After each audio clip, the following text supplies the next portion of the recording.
Hi friends ମୁଁ ସୌରଭ। ତ ଏଇଟା ରହିଲା ପାର୍ଟ 7 ଅଫ୍ ବେସ୍ 20 ସିରିଜ୍। ତ ବହୁତ ଭଲ ପାଇବା ଦେଉଛନ୍ତି ଆପଣମାନେ, ଏମିତି ଦେଇ ଚାଲନ୍ତୁ। ବାସ୍ ଯାହା ଆପଣଙ୍କ ଡାଉଟ୍ ରହୁଛି କମେଣ୍ଟ କରନ୍ତୁ। ଆଉ ଯଦି ବି ମାନେ ଭିଡ଼ିଓରେ କିଛି କ'ଣ ମାନେ କମି ରହୁଛି କ'ଣ ରହୁଛି ସବୁ କମେଣ୍ଟ କରି କହିପାରିବେ। ଆଉ ଆପଣ ଦେଖନ୍ତୁ ଏଇଟା ରେଲିଭେଣ୍ଟ ରହୁଛି ନା ନାହିଁ। ମାନେ ମୁଁ ତ କେବଳ TCS ପାଟର୍ନ ଆଉ RI ଅମିନ ଯେଉଁ ପ୍ରିଲିମ୍ର ହେଇଥିଲା ପ୍ଲସ୍ ଏବେ ଯେଉଁ ଏକ୍ଜାମ୍ ଆନାଲିସିସ୍ ପରେ ବି ଯାହା ହେଉଛି ଆଉ ଫରେଷ୍ଟ ଗାର୍ଡ଼ର ଯେଉଁ ପକେଇଥିଲା ଏ ସବୁତକ ଜିନିଷକୁ ମୁଁ ମାନେ ଆଖିରେ ରଖିକି ଆଣୁଛି। ଇଜି କୋଶ୍ଚିନ୍ ତ ବହୁତ କମ୍ ଆଣୁଛି, ମାନେ ମଡରେଟ୍ରୁ ହାର୍ଡ଼ ପର୍ଯ୍ୟନ୍ତ ମୁଁ କୋଶ୍ଚିନ୍ ଚୁଜ୍ କରି ରଖୁଛି ଯେମିତିକି ଆପଣଙ୍କୁ ଏକ୍ଜାମ୍ରେ ରେଲିଭେଣ୍ଟ ରହିବ ଆଉ ହେଲ୍ପଫୁଲ୍ ହେବ। କାହିଁକିନା ସିଏ ଜିକେ କମ୍ପ୍ୟୁଟର ମ୍ୟାଥ୍କୁ ଟିକେ ସେ ଭଲ ଲେଭେଲ୍ ରଖୁଛି। ଓଡ଼ିଆ ଇଂଲିଶ ଆଉ ଗୋଟେ କ'ଣ ରହିଲା ରିଜନିଂଟା ସେ ଇଜି ରଖିଦେଉଛି। ତ ଆପଣ ଦେଖନ୍ତୁ ଏଇଟା ମାନେ ନିଜ ଉପରେ ହୋପ୍ ରଖନ୍ତୁ ହେଇପାରିବ ବୋଲି। ଆଉ ମୁଁ ଯେଉଁ ଆପ୍ରୋଚଟା କହୁଛି ଆପଣ ତାକୁ ଫଲୋ କରନ୍ତୁ। କାହିଁକିନା କୋଶ୍ଚିନ୍ ଆମେ ଯଦି 5 ମିନିଟ୍ ଗୋଟେ କୋଶ୍ଚିନ୍ ସଲ୍ଭ କରିବା କିଛି ଭ୍ୟାଲୁ ଆଡ଼୍ ହେବନି ନା। ତ ଆମେ ସବୁବେଳେ ଦେଖିବା ଆମେ କେତେ ଜଲ୍ଦି ଆମେ କରିପାରିବା, ତ ଏନର୍ଜି ବଞ୍ଚେଇକି ଆମେ ଅପକମିଂ କୋଶ୍ଚିନ୍ ତାପର କୋଶ୍ଚିନ୍ ଆମେ ୟୁଜ୍ କରିବା। ତ ଏଇଟା ହିଁ ଆମ ମାନେ ମୋଟୋ ରହିବା ଦରକାର। ତ ଦେଖନ୍ତୁ ଯଦି ଭିଡ଼ିଓ କେମିତି କ'ଣ ମାନେ ହେଲ୍ପଫୁଲ୍ ଲାଗୁଛି ତ ଚ୍ୟାନେଲ୍ ସବସ୍କ୍ରାଇବ୍ କରନ୍ତୁ ଆଉ ଲାଇକ୍ ବି କରିଦେଇଥିବେ। ତ ମୁଁ ଟେଲିଗ୍ରାମରେ ବି ଜଏନ୍ ହେଇଯାଆନ୍ତୁ, କାହିଁକିନା ମୁଁ ଯଦି ଏଇ କ୍ଲାସ୍ ରିଲେଟେଡ୍ କିଛି ବି ଡାଟା ରହୁଛି ମାନେ କିଛି ମିଷ୍ଟେକ୍ ରହୁଛି କ'ଣ ରହୁଛି ମୁଁ ସବୁ ଟେଲିଗ୍ରାମରେ ଅପଡ଼େଟ୍ କରିଦେଉଛି। ତ ଏଇଟା ଥିଲା ଇଣ୍ଟ୍ରୋ। ତ ଚାଲନ୍ତୁ ଭିଡ଼ିଓକୁ ଷ୍ଟାର୍ଟ କରିବା। ତ ଏଇଟା କୋଶ୍ଚିନ୍ ରହିଲା, ଆପଣ ଫାଷ୍ଟ ପଜ୍ କରି ସଲ୍ଭ କରନ୍ତୁ, ତାପରେ ଆପଣ ଦେଖିବେ କରିଦେଲେ। ତ କିଛି ନାହିଁ, ଏଥିରେ ପାଇ ଚାର୍ଟ ଦେଇଛି ଗୋଟେ ନର୍ମାଲ କୋଶ୍ଚିନ୍ଟା। ମାନେ ଦେଖନ୍ତୁ ପଚାରିଲା ଆମକୁ କ'ଣ, if the total number of student is 500 then the degree representation the student participate ଇ। ଆମର ଏଇ 500ର ଭ୍ୟାଲୁ କିଛି ବି ଦରକାର ନାହିଁ, ଆମେ ଜାଣିଛେ ଟୋଟାଲ ସର୍କଲଟା ହେଲା କେତେ 360 ଡିଗ୍ରୀ। ତାପରେ ସେ ପଚାରିଲା ଏଇ ଯେଉଁ ଇ ପାର୍ଟରେ ଯେଉଁ ଅଛି ଆର ମାନେ ଏଇ 20%ଟା ଏ ସର୍କଲର କେତେ ପାର୍ଟ। ଆମେ ଜାଣିଛେ ଟୋଟାଲ 360ର ଟୋଟାଲ ସର୍କଲଟା 360 ହେଉଛି। ସିଏ ପଚାରିଲେ ଆମ ଭ୍ୟାଲୁ କିଛି ପଚାରିନି, ଆମକୁ ସେ ନମ୍ବର ପଚାରିନି, ଖାଲି ମିସଲିଡ୍ କରିବା ପାଇଁ 500 ଷ୍ଟୁଡେଣ୍ଟ ଦେଇଛି, ଆମେ କିଛି ଦରକାର ନାହିଁ ସେଭଳିଆ। ସେ ଆମେ ପଚାରିଲେ 20%ଟା ସର୍କଲରେ କେତେ ଆଙ୍ଗେଲ ଫର୍ମେସନ୍ କରିବ। କାରଣ ସର୍କଲର 360 20% ନେଇଯିବ, କେତେ ହେଇଯିବ 1/5। 20% ମାନେ କେତେ 1/5 ନା। ନହେଲେ ଏମିତି ଲେଖିବେ 20/100 ଲେଖିବେ, କାଟିଦେଲେ 20ରୁ 1/5। ଏଇଟା ଲେଖିଛି ଡାଇରେକ୍ଟ, କାଟିଦେଲେ କେତେ 72 ଡିଗ୍ରୀ। କିଛି ଥିଲା ଏଥିରେ କିଛି ନାହିଁ, ଆପଣ ମିସଲିଡ୍ କରିକି ଏମିତି ଦେଇଛି। ଆପଣ ଦେଖିବେ ସର୍କଲର ଟୋଟାଲ ଆଙ୍ଗେଲଟା ହେଲା 360 ଡିଗ୍ରୀ। ତ ଇ ପାର୍ଟ ଅଛି 20% ଅଛି, ମାନେ ତାର 360 20% କେତେ ଆଙ୍ଗେଲ ହେବ, ଏଇଟା ଏଇ ଆଙ୍ଗେଲଟା କେତେ ହେବ 360 20% ବାହାର କରିଦେବେ 72। Simple. Next question first pause କରି ସଲ୍ଭ କରିବେ, ତାପରେ କରିବେ। କରିଦେଲେ ଦେଖନ୍ତୁ କ'ଣ ଦେଲା, ଏ ବିଜନେସ୍ ଷ୍ଟାର୍ଟେଡ୍ ବାଇ ତିନିଟା ଫ୍ରେଣ୍ଡ ଏ ବି ସି। ଷ୍ଟାର୍ଟେଡ୍ କଲେ, ଏ ଇନିସିଆଲ ଇନଭେଷ୍ଟ କଲା କେତେ 20,000, ବି କଲା 30,000, ସି କଲା କେତେ, ସି ଆମର କେତେ ଦେଇନି, ଲେଟ୍ସ ଆମେ ସି କୁ ଏକ୍ସ ଧରି ପକେଇଲେ। ତାପରେ ଏ 20 ମାନେ ଏ 20,000ଟା 6 ମାସ ପର୍ଯ୍ୟନ୍ତ ଇନଭେଷ୍ଟ କଲା, ମାନେ କେତେ 20,000 6ରେ ଗୁଣିଦେବା, କହିଲେ ଆମେ 6 ମାସ ପର୍ଯ୍ୟନ୍ତ ଏର ଇନଭେଷ୍ଟମେଣ୍ଟ ବାହାର କଲା। ତାପରେ ବି ର ଆମେ ଦେଖିବା, ତାପରେ ସି ର ଦେଇଛି, ଆମେ ସି କଲା ଟୋଟାଲ ଇନଭେଷ୍ଟମେଣ୍ଟ ଆମର ସି ବର୍ଷ ଯାକ ଇନଭେଷ୍ଟ କରୁଛି, ସି ର କିଛି ଚେଞ୍ଜେସ୍ ନାହିଁ। ସି ଟୋଟାଲ 12 ଗୁଣିଦେବା ଯାହା ବାହାରିବ, ମାନେ ଟୋଟାଲ ସି ର ଇନଭେଷ୍ଟମେଣ୍ଟ 12x ହେଇଯିବ। ତାପରେ ଆମର ଏ କଣ୍ଡିସନ ଦେଲା କ'ଣ ନା, ଏ ଆମର 20,000 ତ 6 ମାସ ପର୍ଯ୍ୟନ୍ତ କଲା, ତାପରେ ସେ କ'ଣ କଲା ନା ପ୍ରତି 2 ମାସକୁ ସେ କ'ଣ ଦେଇଛି, ଏଭ୍ରି 2 ମନ୍ଥ 2,000 ବଢ଼େଇଲା, ମାନେ 6 ମାସ ପର୍ଯ୍ୟନ୍ତ 20 କରିଦେଲା। ତାର 7 ନମ୍ବର ମନ୍ଥରୁ ତାର 2,000 ବଢ଼େଇଦେଲା, 22 କରିଦେଲା, ମାନେ 7 ନମ୍ବର ମନ୍ଥ 8 ନମ୍ବର ମନ୍ଥ ମାନେ 22 କରିଦେଲା। ତାପରେ ପୁଣି ତାପରେ 2 ମାସ ହେଇଗଲା ପରେ ପୁଣି କ'ଣ କରିଲା, ପୁଣି 22,000ଟା ଆଉ 2,000 ବଢ଼େଇଦେବ, 24 କରିଦେବ, ତାକୁ ପୁଣି 2 ମାସ ଇନଭେଷ୍ଟ କରିବ, ତାକୁ କରିଦେଲା। ପୁଣି ତାପରେ ପୁଣି ମାନେ ଦେଖ 6th ମନ୍ଥ ପର୍ଯ୍ୟନ୍ତ 20,000 ଚାଲିଲା, ତା 7th ମନ୍ଥ 8th ମନ୍ଥ ସେ 2 ମାସ 2,000 ବଢ଼େଇକି 22 ଇନଭେଷ୍ଟ କଲା। ତାପରେ ପୁଣି 2 ମନ୍ଥ ହେଇଗଲା ପରେ ପୁଣି ସେ ଆଉ 2 ମନ୍ଥ ମାନେ ଆଉ 2,000 ଟଙ୍କା ବଢ଼େଇଦେବ, କେତେବେଳେ 9th ମନ୍ଥ 10th ମନ୍ଥ 22ରୁ 2 ଆଡ଼େ କେତେ 24,000 ଇନଭେଷ୍ଟ ହେଲା। ପୁଣି 2 ମାସ ହେଇଗଲା ପରେ 11th ମନ୍ଥ 12 ମନ୍ଥ କ'ଣ ପୁଣି 24,000 2,000 ଆଡ଼େ ହେଇକି 26,000 ହେଇଯିବ ତାର, ତାକୁ 26,000କୁ ସେ ପୁଣି 2 ମନ୍ଥ କଲା। ଏଇଟା ହିଁ ମାନେ ଭଲ କୋଶ୍ଚିନ୍ ଅଛି। ଦେଖନ୍ତୁ ଏତକ ଯାଏଁ ଏଇଟା ହେଲା, ଏତିକି ହେଇଗଲା ଆମର କେତେ 6 ମାସ ପର୍ଯ୍ୟନ୍ତ 20,000 ଇନଭେଷ୍ଟ କରିଛି, ଆଡ୍ କରିବା କ'ଣ, ତାପରେ ତାର 2,000 ବଢ଼େଇଥିଲା 22,000। ଏଇଟା କେତେ ମନ୍ଥ ପର୍ଯ୍ୟନ୍ତ କରିଛି 2 ମାସ କରିଛି ସେ। ତାପରେ ପୁଣି କ'ଣ କଲା, ପୁଣି ଏଇଟା ଆଡ୍ କରିବା, ତାପରେ ପୁଣି ଏଇତ ଉପରେ 2 ମାସ ପରେ ପୁଣି ସେ 2,000 ବଢ଼େଇ ଦେବ ନା ତାର ଇନଭେଷ୍ଟମେଣ୍ଟରେ, 24 କରିଦେଲା, ପୁଣି ତାକୁ 2 ମାସ କରିଲା। ତାପରେ ପୁଣି 2 ମାସ ହେଇଗଲା ପରେ ପୁଣି କ'ଣ କରିବ ନା, ପୁଣି 24 2,000 ବଢ଼େଇଥିଲା, କେତେ 26,000 କରିଥିଲା, ଇଣ୍ଟୁ 2 କରିଥିଲା। ଟୋଟାଲ ହେଇଗଲା ବର୍ଷ, ଇଏ 6 ମାସ, ଇଏ 2 8 2 10 2 12 ମାସ ପାଇଁ ଇନଭେଷ୍ଟମେଣ୍ଟ ହେଇଗଲା। ଟୋଟାଲ କେତେ ହେଇଗଲା, ଏଇଟା 20,000 ସହ 1,20,000, ଏଇଟା ଏଇଠି ସାଇଡ୍ ଲେଖିଦେବା 1,20,000 ପ୍ଲସ୍ 22 ଦୁଣେ 44,000, ତାପରେ ପ୍ଲସ୍ କେତେ 24 ଦୁଣେ 48,000 ତାପରେ 26 ଦୁणे 52,000 ଏଇଟା ହେଲା ଏର ଟୋଟାଲ 1 ଇୟର ଇନଭେଷ୍ଟମେଣ୍ଟ କେତେ ହଉଛି ଟୋଟାଲ 1,20,000 ଟୋଟାଲ 48 3 କେତେ 1,44 1,20,000 2,64,000 ଏର ଆମକୁ ସେ କଣ ଦେଇଛି ନା ଜିନିଷ ଦେଖନ୍ତୁ ଲାଷ୍ଟକୁ ତାଙ୍କର ପ୍ରଫିଟ ରେସିଓ ଦେଇଦେଲା କେତେ ଦେଇଦେଲା ଏ ଆଉ ବି ଆଉ ସି ର ପ୍ରଫିଟ ରେସିଓ କେତେ ଦେଇଦେଲା 66 85 45 ଏଟା ଭଲ କ୍ୱେଶ୍ଚନ ଟିକେ ଭଲସେ ବୁଝନ୍ତୁ ଦେଇଦେଲା ଏଠି ଗୋଟେ ଜିନିଷ ନୋଟ୍ କରନ୍ତୁ ଆମକୁ ସି ର କିଛି ମାନେ ବି ର କିଛି କାଢିବାର ନାହିଁ କାହିଁକି କାଢିବାର ନାହିଁ ସେ ଆମକୁ ପଚାରିଛି କଣ ନା ଆମକୁ ଏ ସି କଥା ସେ ପଚାରିଛି ସେ ବି କଥା ଉଠେଇଛି କୋଉଠିକି ଆମେ କେବଳ ରେସିଓ ଏ ସି ର ନେଲେ ଆମ କାମ ହେଇଯିବ ମାନେ ଏଇଟା 12x ଥିଲା ସି ର ଏଇ ଜିନିଷ ଟୋଟାଲ 12 ବର୍ଷ ପାଇଁ ସେମ୍ ଇନଭେଷ୍ଟ କରିଥିଲା ନା ଆମେ ଜାଣିନେ କେତେ ଟଙ୍କା ଇନଭେଷ୍ଟ କରିଥିଲା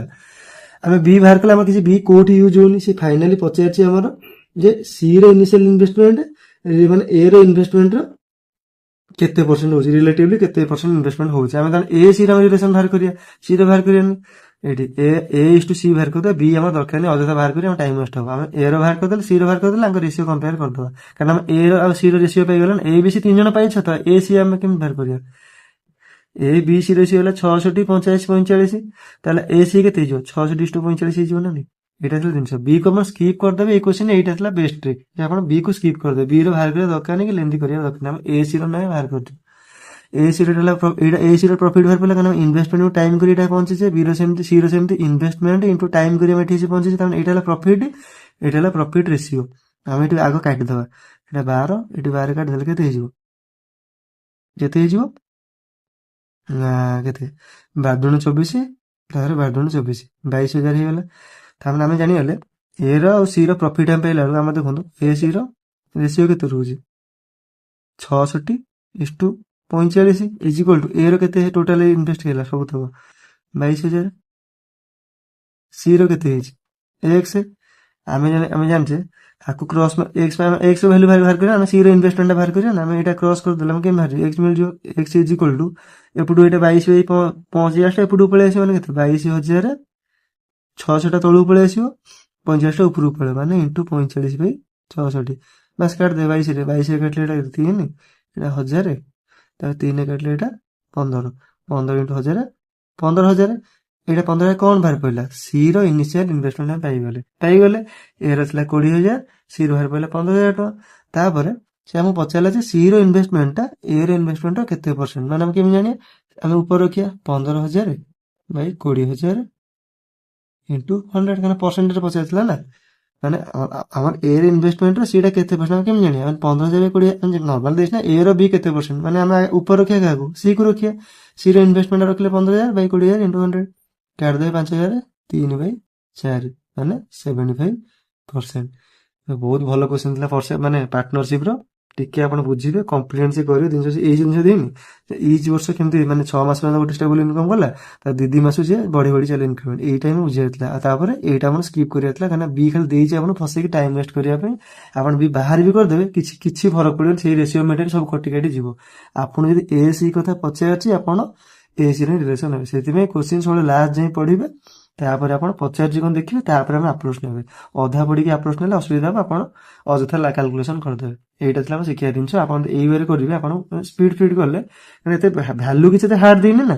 ଭ୍ୟାଲୁ କିଛି ହାର୍ଡ ଦେଇଛି ପୁରା ଇଜି ଭ୍ୟାଲୁ ଦେଇଛି ଆମେ ଆରାମସେ 1 ମିନିଟ୍ 1 ପଏଣ୍ଟ ମାନେ 1 ମିନିଟ୍ 10 ସେକେଣ୍ଡରେ ଆମେ କରିବେ ଯଦି ଆମେ ଆପ୍ରୋଚ ଜାଣିପାରୁଛେ କ୍ୱେଶ୍ଚିନ୍ ପଢିକି କଣ ହବ ହାର୍ଡଲି 1 ମିନିଟ୍ 15 ସେକେଣ୍ଡ 20 ସେକେଣ୍ଡ ଆମେ କରିପାରିବା ଆଉ ଏଭଳିଆ କ୍ୱେଶ୍ଚିନ୍ ଆମେ 1 ମିନିଟ୍ 15 ସେକେଣ୍ଡ କରିଦଉଛେ ଏଇଟା ଆମ ପାଇଁ ବହୁତ ଆମକୁ ପୁଶ କରିବ ଆମେ ଏଇ ଟାଇମ ବଞ୍ଚେଇକି ଆମେ ଅଲଗା କ୍ୱେଶ୍ଚିନ୍ ଇନଭେଷ୍ଟ କରିପାରିବା ତ ନେକ୍ସଟ କ୍ୱେଶ୍ଚିନ୍ ଆପଣ ଫାଷ୍ଟ ପଜ କରି ସଲ୍ଭ କରିବେ ତାପରେ ଆପ୍ରୋଚ ଦେଖିବେ ମୋର କରିଦେଲେ ଗୋଟେ ନଙ୍ଗା ଆପ୍ରୋଚଟା ଦେଖନ୍ତୁ ଆପଣ ଯଦି ତାକୁ ନଜରରେ ପଡ଼ିଗଲା ତାହେଲେ ଦେଖନ୍ତୁ କେତେ ଜଲ୍ଦି ହେଇଯିବ ଆମେ ଦେଇଛି ଡାଟା କଣ ଗୋଟେ କୋନ୍ର ଦେଇଛି ଏରିଆ ଅଫ ଦ ବେସ୍ ଆମେ ଜାଣିଛେ କୋନ୍ର ବେସ୍ଟା କଣ ଗୋଟେ ସର୍କଲ ଥିବ ସର୍କଲ ଏରିଆ ଆମେ ଜାଣିଛେ କଣ ପାଇ ଆର ସ୍କୋୟାର ଇଜ ଇକ୍ୱାଲ କେତେ ଦେଇଛି ଆମକୁ 50.24 ସେଣ୍ଟିମିଟର ସ୍କୋୟାର ତାପରେ ସେ ଲାଷ୍ଟକୁ ପଚାରିଛି କଣ ଆପଣ ଦେଖନ୍ତୁ ଭଲ୍ୟୁମ ଅଫ ଦ କୋନ୍ର ଭଲ୍ୟୁମ ଫର୍ମୁଲା କଣ କି 1/3 ପାଇ ଆର ସ୍କୋୟାର ଏଚ୍ ଆପଣ ଦେଖାହେଲା ନା ଦେଖାହେଲାନି ଆପଣଙ୍କୁ ଦେଖାଇନି ଯାଏ କଣଟା ହବ ଦେଖନ୍ତୁ ମୁଁ କହୁଛି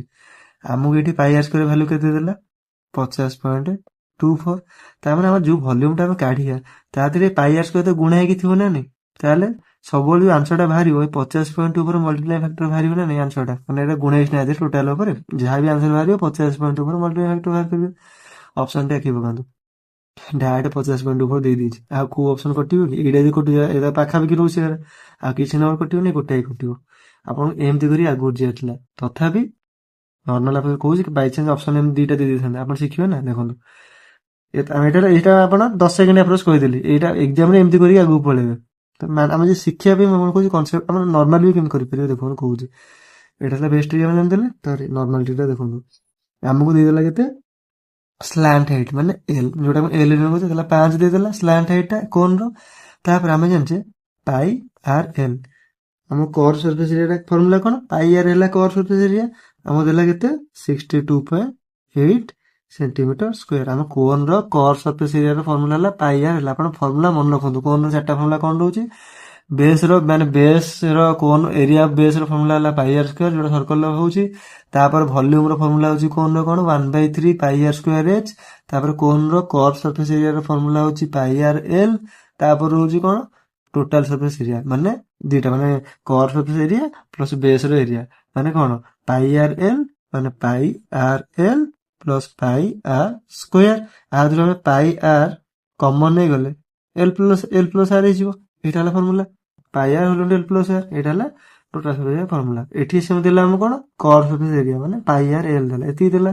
ଆମେ ଏଠି ପାଇର ଭ୍ୟାଲୁ ଆମକୁ 22/7 ସେ ଆମକୁ ଦେଇଛି 3.14 ଇଣ୍ଟୁ ଆର୍ ଦେଇନି, ଆର୍ ବାହାର କରିବା। ଆର୍ ଇଣ୍ଟୁ ଏଲ୍ କେତେ ଦେଇଛି 5 ଦେଇଛି, ଇଜ୍ ଇକ୍ୱାଲ୍ ଟୁ 62.8। ଆପଣ ଦେଖନ୍ତୁ 3.14 ଡବଲଟା କେତେ ହଉଛି 6.28, ତାର 10 ଗୁଣ କେତେ ହେଇଯାଉଛି 62.8। ଆମେ ଏଠି ହରିଦବା। ଦେଖନ୍ତୁ 3.14 আর ଡବଲ ହଉଛି 6.2 ତା 10 ଗୁଣ ହେଲା 62.8, ମାନେ ଆର 20 ଗୁଣ ହେଇଯିବନି, ଏଟା କାଟିଲେ 20 ହେଇଯିବ। ତାପରେ ଆମେ ଜାଣିଛେ ଏଲ୍ ର ଭ୍ୟାଲୁ 5 ଦେଇଛି, ତାହେଲେ ଆର୍ ଟା କେତେ ହେଇଯିବ R into 5 R is equal to 20 ହଉଥିଲା ନା, R is equal to 20/5 is equal to 4 ବାହାରି ପଇଲା। ଏଚ୍ ଆମେ କେମିତି ବାହାର କରିବା? ଆମେ ଜାଣିଛେ କୋନ୍ ଭିତରେ 90 ଡିଗ୍ରୀ ଆଙ୍ଗେଲ ହଉଛି ନା, ମାନେ ରାଡିୟସ୍ ହାଇଟ୍ ଆଉ ମାନେ ସ୍ଲାଣ୍ଟ ହାଇଟ୍ ଏମାନେ ଗୋଟେ ରାଇଟ୍ ଆଙ୍ଗେଲ ଟ୍ରାଙ୍ଗେଲ ଫର୍ମେସନ କରିବେ। ମାନେ ଏଇଟା ଯଦି ହେଇଯିବ, ଏଇଟା ଯଦି ରାଡିୟସ୍ ଟା ବେସ୍ ରାଡିୟସ୍ ହେଲା ଆର୍ ହେଇଗଲା, ଏଇଟା ଯଦି ହାଇଟ୍ ହେଇଯିବ, ଏଇଟା ହେଇଯିବ ସ୍ଲାଣ୍ଟ ହାଇଟ୍ ହେଇଯିବ, ଇଏ ମାନେ ଗୋଟେ ଏଇଟା 90 ଡିଗ୍ରୀ ହବ। ତାହେଲେ ଆମେ ଏଠି ଏଚ୍ କେମିତି ବାହାର କରିବା? ମାନେ ଏଇଟା H square minus P, H square minus B square equal P square, Pythagorean formula ପକେଇବା। ଏଲ୍ ଆମର କେତେ ହେଇଛି 5 ର ସ୍କୋୟାର, ରାଡିୟସ୍ କେତେ ହେଇଛି 4 ର ସ୍କୋୟାର, ରୁଟ୍ ଓଭର ବାହାର କରିଦେଲେ ଆମର ଏଚ୍ ବାହାର ପଡିବ କେତେ? ଆମେ ଟ୍ରିପଲେଟ୍ ମନେ ରଖିଥିବେ 3, ମାନେ ଟ୍ରିପଲେଟ୍ ମନେ ରଖିଥିବେ 3, 4, 5 ଟ୍ରିପଲେଟ୍ ଜାଣିଛନ୍ତି। ଯଦି ନ ଜାଣିଛନ୍ତି ତାହେଲେ କ'ଣ ଏମିତି ମାନୁଆଲ କରିବେ। 25 ମାଇନସ୍ 16 9 ର ରୁଟ୍ ଓଭର 3, ଆମକୁ ଏଚ୍ ମିଳିଗଲା 3। ଏଇ ଯୋଉ 3ଟା ମିଳିଗଲା, ଦେଖନ୍ତୁ କେମିତି ବାହାରିବ। ଆମେ ଏଚ୍ ପାଇଗଲେ। ଲାଷ୍ଟ ପଚାରିଥିଲା କ'ଣ ଭଲ୍ୟୁମ୍ ଅଫ୍ ଦ କୋନ୍ ପଚାରିଛି ନା, ତାହେଲେ ଆମେ ଭଲ୍ୟୁମ୍ ଅଫ୍ କୋନ୍ ବାହାର କରିବା 1/3 ଇଣ୍ଟୁ ପାଇ ଆର୍ ସ୍କୋୟାର ଇଣ୍ଟୁ ଏଚ୍ 3 ପକେଇଦବା।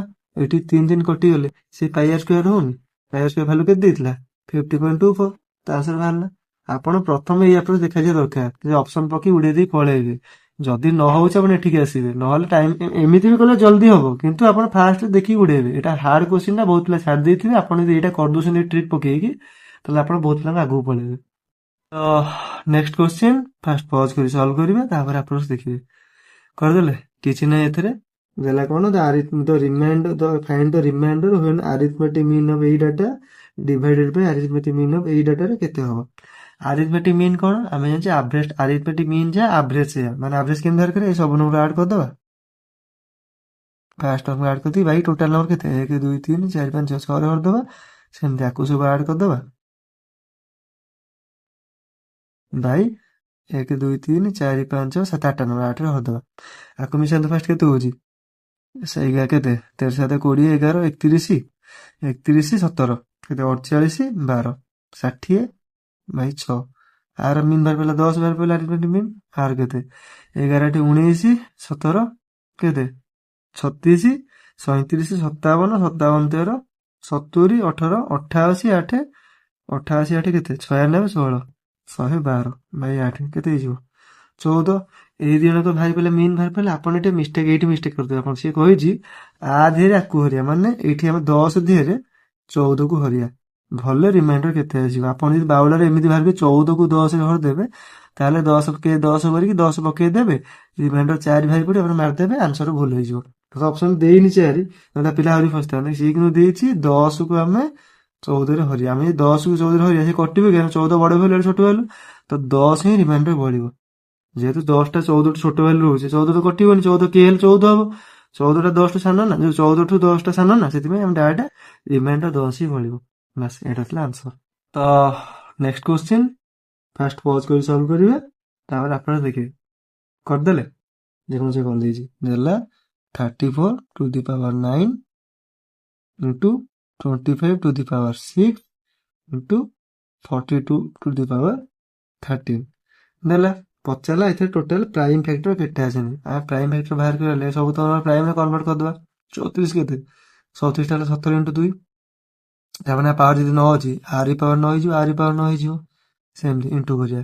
25ଟା ହେଲା କେତେ, 5ର ସ୍କୋୟାର, 5ର ସ୍କୋୟାର ଟୁ ଦି ପାୱାର 6 ମାନେ ଟୋଟାଲ ଦେଖ, ଆମେ 25 କେମିତି ଲେଖିବା, 5ର ସ୍କୋୟାର ତା ପାୱାର 6 ହଉଛି ନା ଏଇଟା, ତାହେଲେ ଏଇଟା 5ର ସ୍କୋୟାରକୁ ଖୋଲିଯିବ, ଏଇଟା ଗୁଣା ହେଇଯିବ, 2 ଇଣ୍ଟୁ 6 ଗୁଣା ହେଇଯିବ ନା, 5 ଟୁ ଦି ପାୱାର କେତେ, 6 12 ହେଇଯିବ, ଇଣ୍ଟୁ 42କୁ ଆମେ କେମିତି ଭାଗିବା, ପ୍ରାଇମ୍ ଫ୍ୟାକ୍ଟରାଇଜ କରିବା, 2 into 3 into 7, prime factor 2 3 6 7 42, prime factorize କରିଦେଲେ, a whole to the power 13, ମାନେ 2 ଟୁ ଦି ପାୱାର 13, ମାନେ ଏଠି 2 to the power 13 into 3 to the power 13 into 7 to the power 13। ଏବେ ଆମେ ସବୁ ତ ପ୍ରାଇମ୍ ନମ୍ବର ପାଇଁ ଭାଙ୍ଗିଦେଲେ, ଭାଙ୍ଗିଦେଲା ପରେ ତାପରେ ଏବେ ଆମେ ଦେଖିବା ଯେ କଣଟା କେତେଟା, ଏଇ ସବୁ ତ ପ୍ରାଇମ୍ ନମ୍ବର ହେଲା ନା। ଏଇ ଦେଖନ୍ତୁ 17 ଟୁ ଦି ପାୱାର 9 ଅଛି, ମାନେ 17 9 ଥର ଅଛି, 2 ପାୱାର 9 ମାନେ 2 9 ଥର ଅଛି, ଏମିତି ସବୁ ତ ପାୱାର ଯାହା, ଏ ସବୁ ତ ସେତିକି ଥର ପ୍ରାଇମ୍ ନମ୍ବର ଅଛନ୍ତି ନା। ହେଲେ ଆମେ ଆଡ୍ କରିଦେବା, ପାୱାରକୁ ଆଡ୍ କରିଦେଲେ ଆମର ବାହାରିଯିବ କେତେଟା ପ୍ରାଇମ୍ ଫ୍ୟାକ୍ଟର ଅଛି ଏଥିରେ।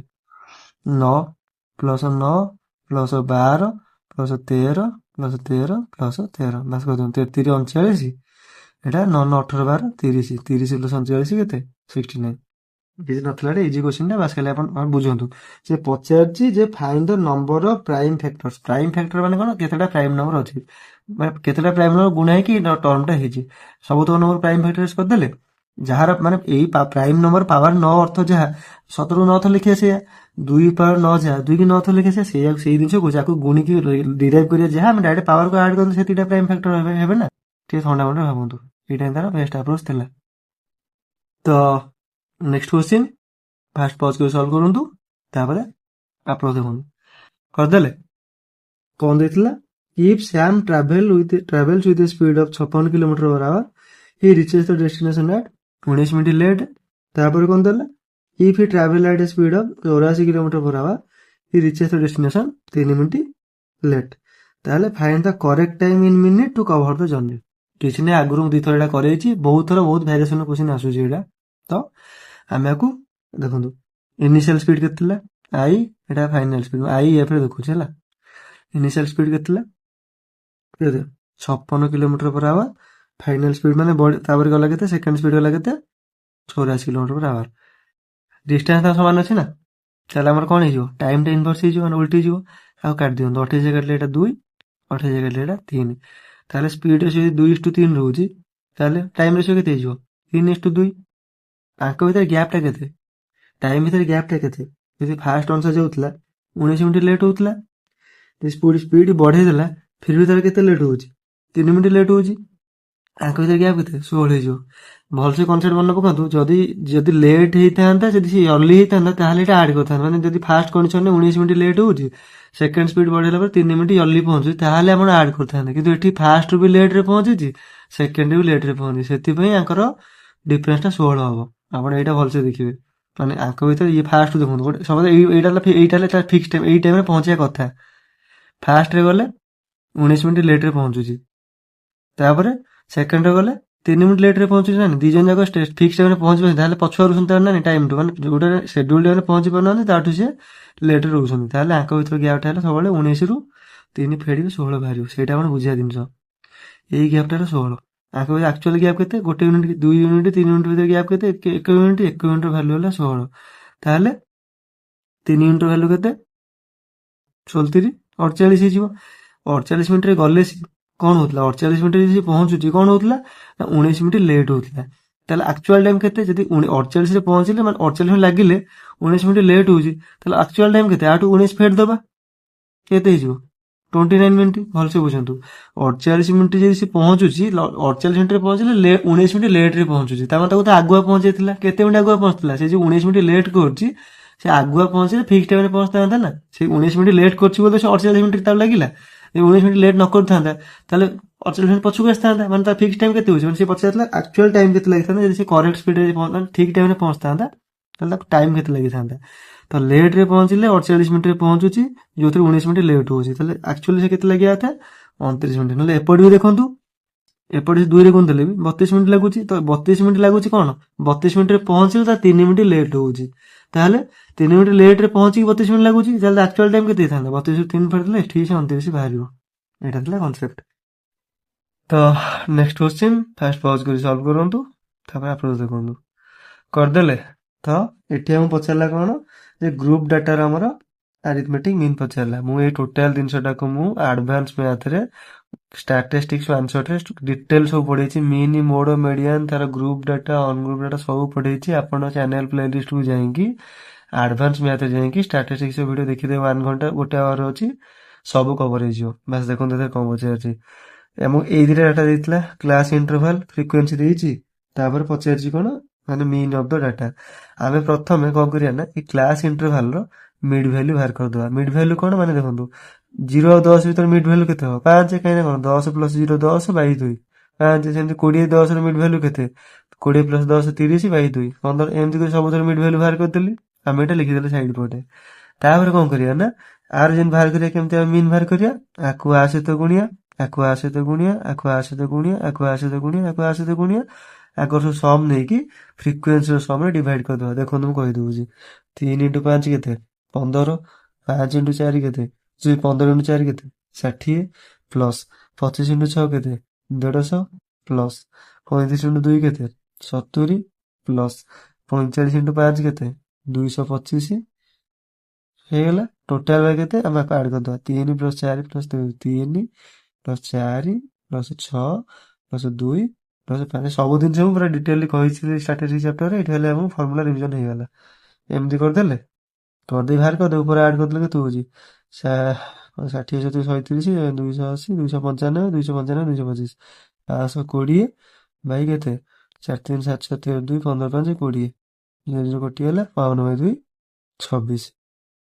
ବାସ୍ ଏତିକି ହିଁ କରିବାର ଥିଲା ଆପଣଙ୍କୁ। ମୁଁ ଆଉଥରେ ବି କରିଥିଲି ପାର୍ଟ 1 ନା ପାର୍ଟ 2ରେ ସାୟଦ, ଏଇଟା ଆପଣଙ୍କର ପ୍ରାକ୍ଟିସ୍ ହେଇଗଲା। ସେ ପକଉଛି କୋଶ୍ଚିନ୍, ମୁଁ ଆଣୁଛି ଆପଣଙ୍କୁ ଇରେଲିଭେଣ୍ଟ ଭାବିବେନି। ତ ନେକ୍ସଟ କ୍ୱେଶ୍ଚିନ୍ ଫାଷ୍ଟ ପଜ୍ କରି ସଲ୍ଭ କରନ୍ତୁ, ତାପରେ ଆପ୍ରୋଚ୍ ଦେଖନ୍ତୁ। କରିଦେଲେ ଦେଖନ୍ତୁ ସେ କ'ଣ ଦେଲା କାଇଟ୍। ଦେଖନ୍ତୁ ମୁଁ ଏଇ ଜିନିଷଟା ମୁଁ 1shotରେ ପଢେଇ ନଥିଲି, ଏଇଟା ସବୁ କ'ଣ ଏଇଟା କାଇଟ୍ ସେପ୍ରେ ଆସିଲା। ମୁଁ କହିଥିଲି ନା ସେଠି ଯାହା ନ ପଢେଇଛି ଆପଣଙ୍କୁ ଏଇ 1shot ଯୋଉ ପଢଉଛି 20 ବେଷ୍ଟ କ୍ୱେଶ୍ଚିନ୍ ଦେହରେ ମୁଁ ସେ ଗୋଟେ ରମ୍ବସ୍, କାଇଟ୍, ପାରାଲେଲୋଗ୍ରାମ, ଟ୍ରାପିଜିୟମ୍ ଆଡ୍ କରି ଆପଣଙ୍କର କନସେପ୍ଟ କ୍ଲିୟର କରିଦେବି। ଆପଣ ଏଇଥିରେ ଦେଖିଥାନ୍ତୁ। କାଇଟ୍ର କନସେପ୍ଟ ହେଲା କ'ଣ ABCD ହେଲା ଗୋଟେ, ମାନେ ଏଇଟା କାଇଟ୍ ଭଳିଆ ଫିଗର ହେଇଛି ନା, ଏ ଦିଟା ଟିକେ ବଡ ହେଇଯାଉଛି, ଏଇଟା ଟିକେ ଛୋଟ ହେଉଛି। କାଇଟ୍ ଏଇଟା କାଇଟ୍ ସେପ୍ରେ ଭଳିଆ ହେଲା।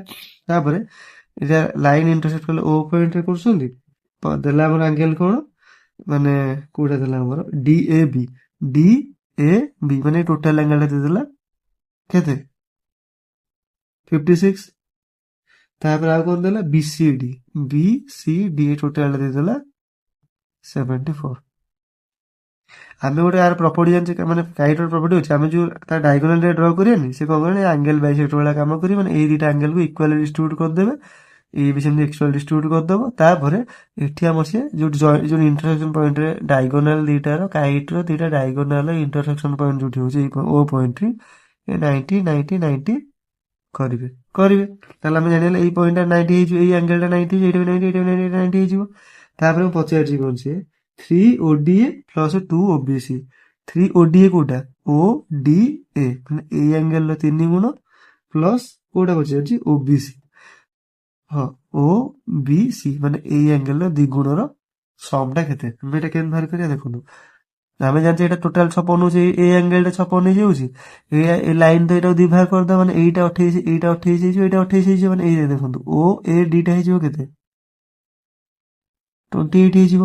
ଏଇଠି ଆମର କେତେ ହେଇଥିଲା 90 ଡିଗ୍ରୀ କହିଥିଲି ନା, ସବୁ ତ 90, ଏଇଟା 90, ଏଇଟା 90, ଏଇଟା ବି 90, ଏଇଟା ବି 90 ହେଇଯିବ। ଗୋଟେ ଟ୍ରାଙ୍ଗେଲର 3ଟା ଆଙ୍ଗେଲ ମିଶି କେତେ 180 ଡିଗ୍ରୀ ହଉଛି, ତ ଏଇଟା 90 ହେଇଗଲା, ଏଇଟା 28 ହେଇଗଲା, ଏଇ ଆଙ୍ଗେଲଟା କେତେ ହବ ମାନେ OD, ଏଇଟା କେତେ ହବ। ଆମେ ଯଦି ଏଇଟା 90 ହେଇଯାଉଛି, ଏ ଦିଟା ମିଶିକି 90 ହେବେ, ତାମାନେ ଯଦି ଏଇଟା ଗୋଟେ ଏଇଟା ଆମର ଦେଇଦେଇଛି କେତେ ଆମେ 28 ବାହାର କରିଦେଲେ 56 ଅଧା, ତାମାନେ ଏଇଟା କେତେ ହେଇଯିବ 90ରୁ -28 କରିଦେଲେ ଆମର ବାହାରିଯିବ କେତେ ହବ 62 ଡିଗ୍ରୀ ବାହାରି ପଡ଼ିଲା। OD ଆମେ ପାଇଗଲେ। ସେମିତି ଏପଟେ ଦେଖନ୍ତୁ ଓ ସରି ଓ ବି ସି ଟ୍ରାଙ୍ଗେଲକୁ ଦେଖନ୍ତୁ।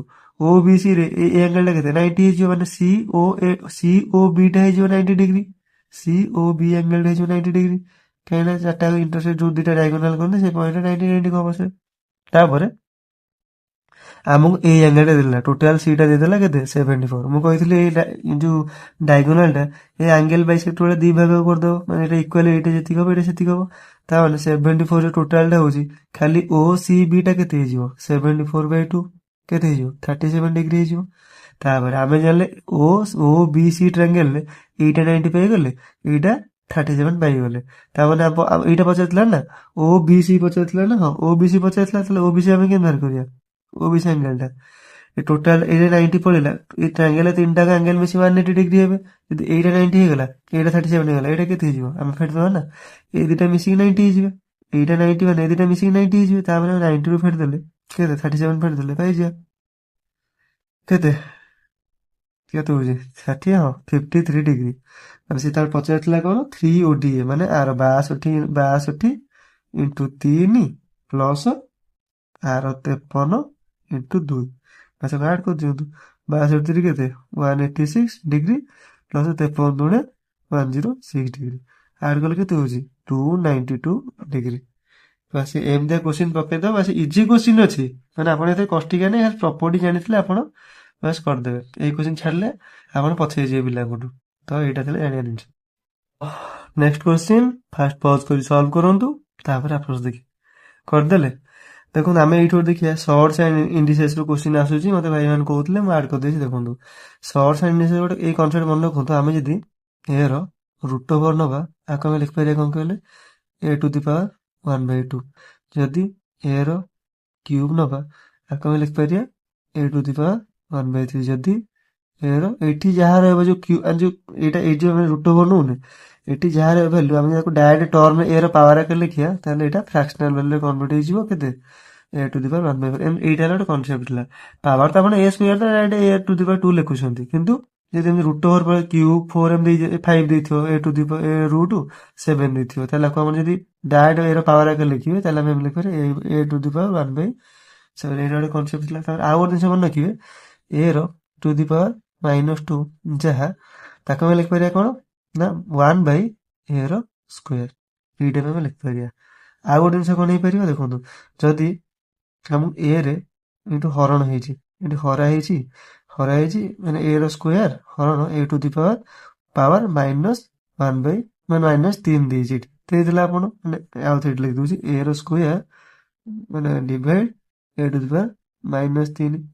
ତାହେଲେ ଆମେ ପ୍ରଥମେ କେମିତି ଲେଖିବା ନା a ର ସ୍କୋୟାର ରଖିଲେ ଏଇ ହରଣଟାକୁ ଆମେ ଦେଖିବା, ଏଇଠି ହରଣ ଏଇଠି ହରଣ ମାଇନସଟା କ୍ୟାନସଲ ଆଉଟ୍ ହେଇଯିବ। କେମିତି ହବ ଦେଖଉଛି, ଆମେ ହରଣ ରଖିଲେ ଆମେ କଣ ଲେଖିବା a ଟୁ ଦି ପାୱାର, ୟାକୁ ଭାଙ୍ଗିଲେ a ଟୁ ଦି ପାୱାର -3 ମାନେ କଣ 1/a ଟୁ ଦି ପାୱାର 3 ଲେଖିପାରିବା।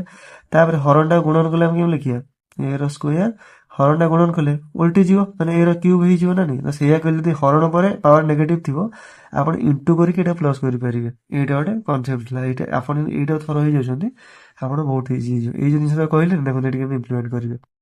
ଦେଖନ୍ତୁ ଆମେ ଜାଣିଛେ 3375 ହେଲା 15 କ୍ୟୁବ୍। ଆପଣ କ୍ୟୁବ୍ ଅପ୍ ଟୁ 20 ପର୍ଯ୍ୟନ୍ତ, ସ୍କୋୟାର ଅପ୍ ଟୁ 30 ପର୍ଯ୍ୟନ୍ତ ମନେ ରଖିବେ, ଆପଣ ଏଠି ଇଜି ହବ। ନହେଲେ ଆପଣ ବ୍ରେକ୍ ଡାଉନ୍ କରିବେ, ତାକୁ କେତେ ମାନେ 3ଟାରେ ଗୋଟେ ଧରିଦେଲେ ତା କ୍ୟୁବ୍ ବାହାର କରିବେ। ଯଦି ଆପଣ ଜାଣିଛନ୍ତି 3375 ହେଲା 15 କ୍ୟୁବ୍, ଆକୁ ଏମିତି ଭାଙ୍ଗିକି ଏଇଟା ଲେଖିଦେଲି 15 କ୍ୟୁବ୍। ତାପରେ ମୁଁ କହିଥିଲି ଟୋଟାଲ ଉପରେ ଥିଲା ରୁଟ୍ କ୍ୟୁବ୍, ମାନେ ଆ ଉପରେ ଏମିତି ଥିଲା ନା, ଏଇଟା ମୁଁ ହଟେଇବି, କଣ ଲେଖିବି ଏଇଟା ହଟେଇବି ଜିନିଷଟା, କେମିତି ଲେଖିବି ଇଣ୍ଟୁ ପାୱାର କେତେ ହେଇଯିବ 1/3 କରିବି, କାହିଁକିନା କହିଥିଲି ନା ଯଦି ଏ ର ରୁଟ୍ ମାନେ କ୍ୟୁବ୍ ରହୁଛି, ଆକୁ ପାୱାର କନଭର୍ଟ କଲେ କେତେ ହେଇଯିବ a ଟୁ ଦି ପାୱାର 1/3। ତ ସେଇଆ କଲି, ଆକୁ ଭାଙ୍ଗିଦେଲି କେତେ 15 କ୍ୟୁବ୍ କରିଦେଲି, ଏଇ ରୁଟ୍ ଘଟେଇଲେ କଣ କରିଦେଲି ପାୱାର 1/3 ମଲ୍ଟିପ୍ଲାଏ କରିଦେଲି। ସେମିତି 256 ଆମେ ଜାଣିଛେ କଣ 4 ର 4, 4 16 64 256, ବାସ୍ ଆର 4। ଆର ଓଭରଅଲ୍ ଥିଲା କେତେ, ଏଇଟା ଥିଲା ମାନେ କଣ ରୁଟ୍ ଓଭର 4 ଥିଲା। ଆକୁ ଯଦି ମୁଁ ମାନେ ପାୱାର କନଭର୍ଟ କରିବି, ଏଟାକୁ ଫ୍ରାକ୍ସନାଲ ଭ୍ୟାଲୁ ଆସିବ କଣ, ଏଇଟା କଣ ହେଇଯିବ 1/4 ହେଇଯିବ। ଯେହେତୁ ଆ ଉପରେ ଏଇଟା ଅଛି ଗୁଣା ହେଇଗଲା, ଇଣ୍ଟୁ କେତେ ରହିଲା 2/45 ଇଣ୍ଟୁ 174। ଆପଣ ଏଇଗୁଟା ସଲ୍ଭ କଲେ ନା, ଏଗୁଡ଼ା କିଛି ନାହିଁ, ଏରା ଆରାମସେ କଟିଯିବ। ଦେଖନ୍ତୁ ଆମେ ଜାଣିଛେ ପାୱାର, ଯଦି ପାୱାର ଉପରେ ପାୱାର ରହୁଛି ଏଟା ଗୁଣା ହବ, ତାପରେ ବ୍ରାକେଟ ଖୋଲିଲା ପରେ କଣ ହେଇଯିବ, ଏଇଟା 3 × 1/3 ହେଇଯିବ। ତ ଏଇଟା କଟିଗଲା। ସେମିତି 4 ଉପରେ 4 ଇଣ୍ଟୁ 1/4 ଅଛି, ଏଇଟା କଟିଗଲା। ବଢିଲା କ'ଣ 15 ଟୁ ଦି ପାୱାର 1 ମାନେ କେତେ 15/4 ଟୁ ଦି ପାୱାର 1 ମାନେ 4 ଇଣ୍ଟୁ 2/45 ଇଣ୍ଟୁ 174। ବାସ୍ ଏଠି 2 କୁ 4 କାଟିଲେ 2, 15 କୁ 4 କାଟିଲେ 3, ତାପରେ 3 ଦୁଣେ 6, 6 6 ଦୁଣେ 12, 5 5 ବାର 54, 54 29 ବାହାରିଲା। ଆପଣ ଏଇ ସବୁ ସର୍ଟ ଇଣ୍ଟରଭ୍ୟୁର ଫର୍ମୁଲା ତା ମନେ ରଖନ୍ତୁ, ଆପଣ ଏମିତି କରି କରିପାରିବେ। ତ ନେକ୍ସଟ କ୍ୱେଶ୍ଚିନ୍, ଫାଷ୍ଟ ପଜ୍ କରି ସଲ୍ଭ କରିବେ, ତାପରେ ଆପ୍ରୋଚ୍ ଦେଖିବେ।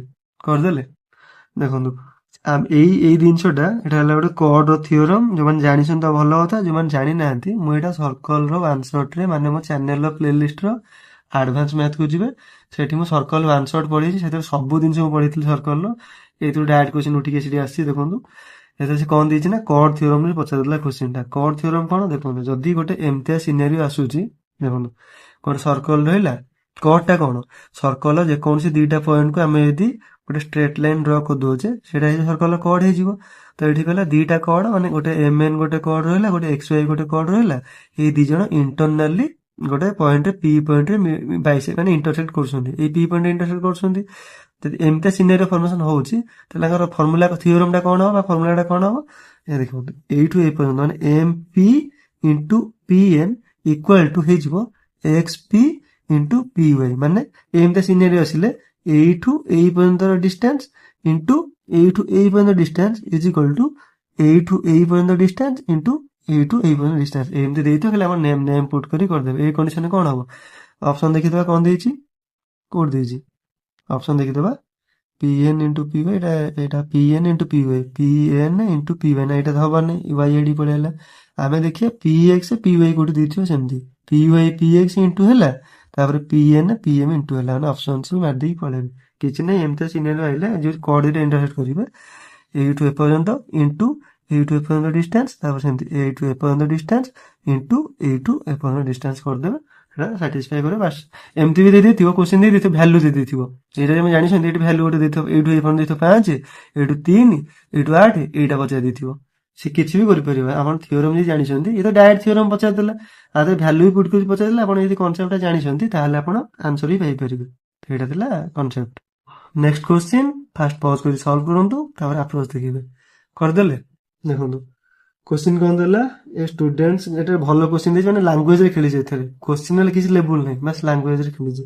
केमति खेलछि देखंतु, a students final grade in a score is calculated based on 3 components, माने in the weightage different weightage component कोन कोन। गोटे स्टूडेंट रो तीन गोटे एग्जाम भीतर तीनटा रे, माने ता जो टोटल मार्क्स पाइबो तार कोन कोन कंपोनेंट रहला। गोटे रहला असाइनमेंट, जाको ए रे लिखुछि। गोटे रहला मिड सेम, मिड लिख देली। आ गोटे रहला फाइनल एग्जाम।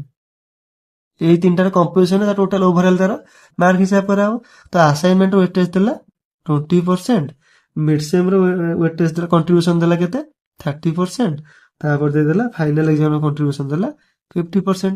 আমি গোটে রেশিও নেই যা কেতে কাটি দেবা 10% কাটি দেলে কেতে হেলা, এটা 2:3:5 ହେଇଗଲା। ଏଇଟା ଆମେ ଜାଣିଲେ ଏଇ ଯୋଉ ଆସାଇନମେଣ୍ଟ, ମିଡ୍ ସେମ୍ ଆଉ ଫାଇନାଲ ଏକ୍ସାମ ର ୱେଟେଜ ଆମେ ପାଇଗଲେ। ତାପରେ କଣ ଦେଲା, ଗୋଟେ ପିଲା ରଖିଲା କଣ ଏକ୍ସାମ ରେ କେତେ ସ୍କୋର କଲା, ସିଏ ସ୍କୋରଟା ତଳେ ଲେଖିବା 100 ମାନେ 85 ଆଉଟ ଅଫ 100 ରଖୁଛି। ତା ମାନେ ସେ 85 ମାର୍କ ମାନେ 85% ମାର୍କ ରଖିଲା ସବୁଥିରେ। ଆଉ ଗୋଟେ ଜିନିଷ ଦେଖନ୍ତୁ, ଦେଖନ୍ତୁ ଏଇଟା 85 ମାର୍କ ଆଉଟ ଅଫ 100 ମାନେ 85% ସେ ରଖୁଛି କୋଉଥିରେ, ଆସାଇନମେଣ୍ଟ ରେ। ତାପରେ 72 ଆଉଟ ଅଫ 100 ରଖିଲା, ମାନେ 72% ରଖିଲା କୋଉଥିରେ, ମିଡ୍ ସେମ୍ ରେ। ତାପରେ ରଖିଲା 90 ଆଉଟ ଅଫ 100, ମାନେ 90% ରଖିଲା କେତେ କୋଉଥିରେ, फाइनल एग्जाम रे। ये परसेंट सब कैंसिल आउट कर देबे, कारण सबथरे कॉमन अछि, सेटा मार्क दे देला। हमें देखिए से पचारला ओवरऑल वेटेज केते रहला। हमें ओवरऑल वेटेज केन बाहर करे, एटा एक भलो ट्रिक देखंतु। हमें प्रथम आकु भांगी दे, हमें ओवरऑल 72 धरि पके, सबुटु कम टाको म धरि पले, लेट्स से अजम्पशन करली एटा हला ताले ओवरऑल वेटेज धरि पकेली, किंतु एटा हबो कि हबोनी। देखंतु 85 भांगी देबा केते 72 प्लस 13, एमिति लिख परियो ना। 85 की 72 प्लस 13 लिख देली, 90 को सेम लिख देबी केते 72 प्लस 18। କିଛି ମୁଁ ଚେଞ୍ଜ କରୁଛି, ଚେଞ୍ଜ କରୁନି, ମାନେ 72 ତ ସବୁଥିରେ ରହିଲା କମନ, ତାମାନେ 72 ଧରି ପକେଇଲି ହେଇପାରିବ। ମାନେ 72 ଓଭରଅଲ ୱେଟେଜ ଆଜମ୍ପସନ କଲି। ତାପରେ କଣ ହେଲା ନା, ଏଠି ଏକ୍ସଟ୍ରା 13 ରହୁଛି, ଏଠି ଏକ୍ସଟ୍ରା 18 ରହୁଛି। ଏଇ ଯୋଉ 13ଟା ରହୁଛି, ଆର ୱେଟେଜଟା କେତେ 2, ତାମାନେ 13 × 2 କରିଦେବା 26 ହେଇଗଲା। ସେମିତି ଏଠି ଯୋଉ 90 କୁ ଭାଙ୍ଗିଲି 72 ପ୍ଲସ 18, ତାମାନେ 18 ୱେଟେଜ କେତେ ରହୁଛି 5 ରହୁଛି। ତାର ଟୋଟାଲ କେତେ ହେଇଯିବ 18 × 5 ଏକ୍ସଟ୍ରା କେତେ ହେଇଯିବ 90 ହେଇଗଲା। এই যে এক্সট্রা ଆମେ 72 ବାଦ ଏକ୍ସଟ୍ରା ଆମର କେତେ ରହିଲା ମାର୍କଟା ଆମେ ଏଟା କେମିତି ଜାଣିବା? ଏ ଦିଟା ଆଡ୍ କରିଦେବା, 26 90 ଆଡ୍ କରିଦେଲେ ହେଲା କେତେ 116। ଏଇ 116ଟା ସମସ୍ତଙ୍କ ଭିତରେ ଇକ୍ୱାଲି ଡିଷ୍ଟ୍ରିବ୍ୟୁଟ ହବ, ସବୁ ମାନେ ସମସ୍ତେ ୱେଟେଜଟା ଡିଷ୍ଟ୍ରିବ୍ୟୁଟ ଇକ୍ୱାଲି ହବ ନା, ସବୁ ତକ ସମ ଆଡ୍ କରିକି ଆ ଦେହରେ ହରିଦେବେ। 5 + 3 + 2 10 ହରିଦେଲେ କେତେ ହେଇଯିବ 11.6। ଏଇ ଯୋଉ ୱେଟେଜଟା କଣ ହବ ଦେଖ, ଆମେ 72 ଧରିଥିଲେ, ଏଇଟା କିଛିଟା ଏକ୍ସଟ୍ରା ଥିଲା, ଏଇଟା କିଛି ଏକ୍ସଟ୍ରା ଥିଲା। ଏଇ ଏକ୍ସଟ୍ରା ଭ୍ୟାଲୁଟା ଆମେ କଣ କରିବୁ ବାହାର କଲେ କଣ ମାନେ ଏଇ ଓଭରଅଲ୍ ଏକ୍ସଟ୍ରା ଯୋଉ ବାହାରିଲା 50ଟା 72 ଅଧିକ ଥିଲା, 13 ଅଧିକ ଥିଲା, 90ଟା 72 18 ଅଧିକ ଥିଲା।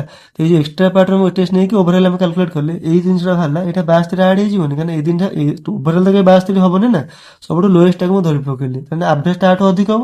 ତ କେତେ ଅଧିକ 72ଟା ଆମେ ଏଇ ୱେରେ ବାହାର କଲେ, ତାମାନେ ଏଇଟା ହେଲା ୱେଟେଡ୍ ଆଭରେଜ, ଗୋଟେ ଭଲ କନସେପ୍ଟଟା।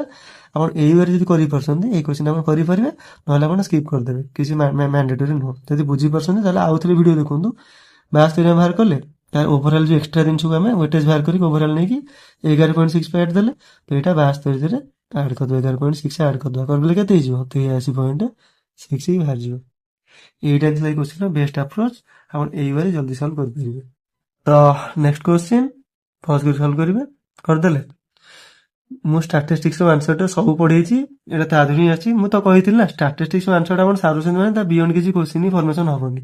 ତ ଦେଖନ୍ତୁ ଏଥିରେ କିଛି ନାହିଁ, ଏମ୍ପେରିକାଲ ଫର୍ମୁଲା ପଚାରିଥିଲା, ମାନେ କଣ ଦ ସିମେଟ୍ରିକାଲ ଡିଷ୍ଟ୍ରିବ୍ୟୁସନ ଧିରେ ମିନ୍ ଦେଲା 15, ଭ୍ୟାଲୁ ଦେଲା 3 ମିଡିଆନ ମାଇନସ୍ ମୋଡ। ଦେଖନ୍ତୁ ଆମେ ଜାଣିଛେ ଏମ୍ପେରିକାଲ ଫର୍ମୁଲା କଣ, ମୋଡ ଇଜ ଇକ୍ୱାଲ ଟୁ, ପଢେଇଛି ଆମ ଆନ୍ସର ଷ୍ଟାଟିଷ୍ଟିକ୍ସ, ଆପଣ ଆଡଭାନ୍ସ ମ୍ୟାଥର ପ୍ଲେଲିଷ୍ଟରେ ଶିଖିପାରିବେ।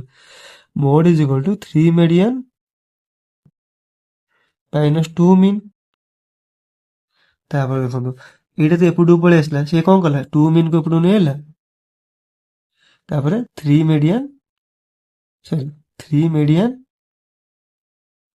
ମାଇନସ୍ ମୋଡ କରିଦେଲା। ସେ ଏମିତି ଓଲଟେଇଥିଲା, ଏଇଟା ହେଲା ତା ଷ୍ଟାଣ୍ଡାର୍ଡ ଫର୍ମୁଲା, ଏମ୍ପେରିକାଲ ଫର୍ମୁଲା, ଡାଇରେକ୍ଟ ଏଇଟା ମନେ ରଖିବେ ଆପଣ ହେଲା। ସିଏ କଣ କଲା ନା ଆକୁ ଓଲଟେଇ ଦେଲା, କଣ କଲା ନା 3 ମିଡିଆନ ମାଇନସ୍ ମୋଡକୁ ଏପଟକୁ ନେଇ ଆସି 2 ମିନ୍ କୁ ସେପଟକୁ ନେଇ ପଳେଇଲା, କରିଦେଲା। ଏଇ ଭ୍ୟାଲୁଟା ସେ ପଚାରିଛି, ଆମେ ମିନ୍ ଦେଇଦେଇଛେ ଆମକୁ କେତେ, ମିନ୍ ଦେଇଛି 15। ଯଦି ଆର ଭ୍ୟାଲୁଟା କେତେ ହେଇଯିବ 2 ମିନ୍ ହବ, ଯଦି ମିନ୍ ଟା 15 ଦେଇଛି 2 ମିନ୍ କେତେ 15 × 2 30। କିଛି ନଥିଲା କ୍ୱେଶ୍ଚିନ୍ ଲେବୁଲରେ, ବାସ୍ ଆପଣ ଯଦି ଏମ୍ପେରିକାଲ ଫର୍ମୁଲା ପଢିଛନ୍ତି ବାସ୍ ଡାଇରେକ୍ଟ ପକେଇକି ଆନ୍ସର କରିଦେବେ।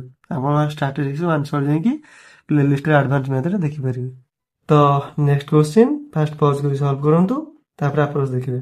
କରିଦେଲେ କିଛି ନାହିଁ, ମୁଁ ସର୍କଲ ଚାପ୍ଟରରେ ସବୁ ଜିନିଷ ପଢେଇଛି, ଆର୍କ ଲେନ୍ଥ ଯାହା ସବୁ ପଢେଇଛି ଆପଣ ସବୁ ଦେଖିକି ସାରିପାରିବେ, ଆଡଭାନ୍ସ ମ୍ୟାଥରେ ଯାଇକି ସାରିପାରିବେ। ତ ଏଠି ଆମେ ସେଟା ୟୁଜ୍ କରି ଦେଖିବା। ସେ କ'ଣ ଦେଲା, ଗୋଟେ ସର୍କଲର ମାନେ ରାଡିୟସ୍ ଦେଇଥିଲା ଆମର 21, ତାର ଆର୍କ ଲେନ୍ଥ ଦେଇଥିଲା ଯୋଉଟା ଏଲ ଡିନୋଟ୍ କରୁଛେ, ସେଟା ଦେଲା 16.5 ସେଣ୍ଟିମିଟର ଦେଇଥିଲା। ପଚାରିଲା କ'ଣ area of the minor sector of the circle. ଦେଖନ୍ତୁ ଏଇଟା ସର୍କଲ ଯଦି ହଉଛି,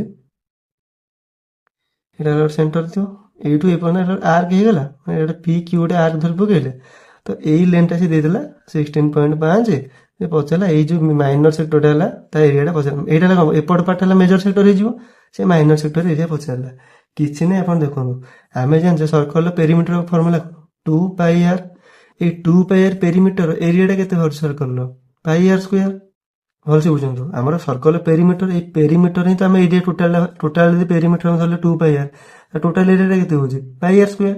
ତାହେଲେ ଆମକୁ ସେ ପଚାରିଲେ 16/5ର ପାର୍ଟର ଏରିଆ କେତେ, ମାନେ 16.5 କେତେ ହବ। 2πr ଯଦି πr ସ୍କୋୟାର ହଉଛି 16.5 ଇଜୁଆଲ୍ କେତେ ହବ, ଆମେ କ'ଣ କରିବା πr ସ୍କୋୟାର ବାଇ 2πr ହରିଦେବା ଇଣ୍ଟୁ 16.5, ବାସ୍ ଏଟା ସିମ୍ପଲ ଥିଲା।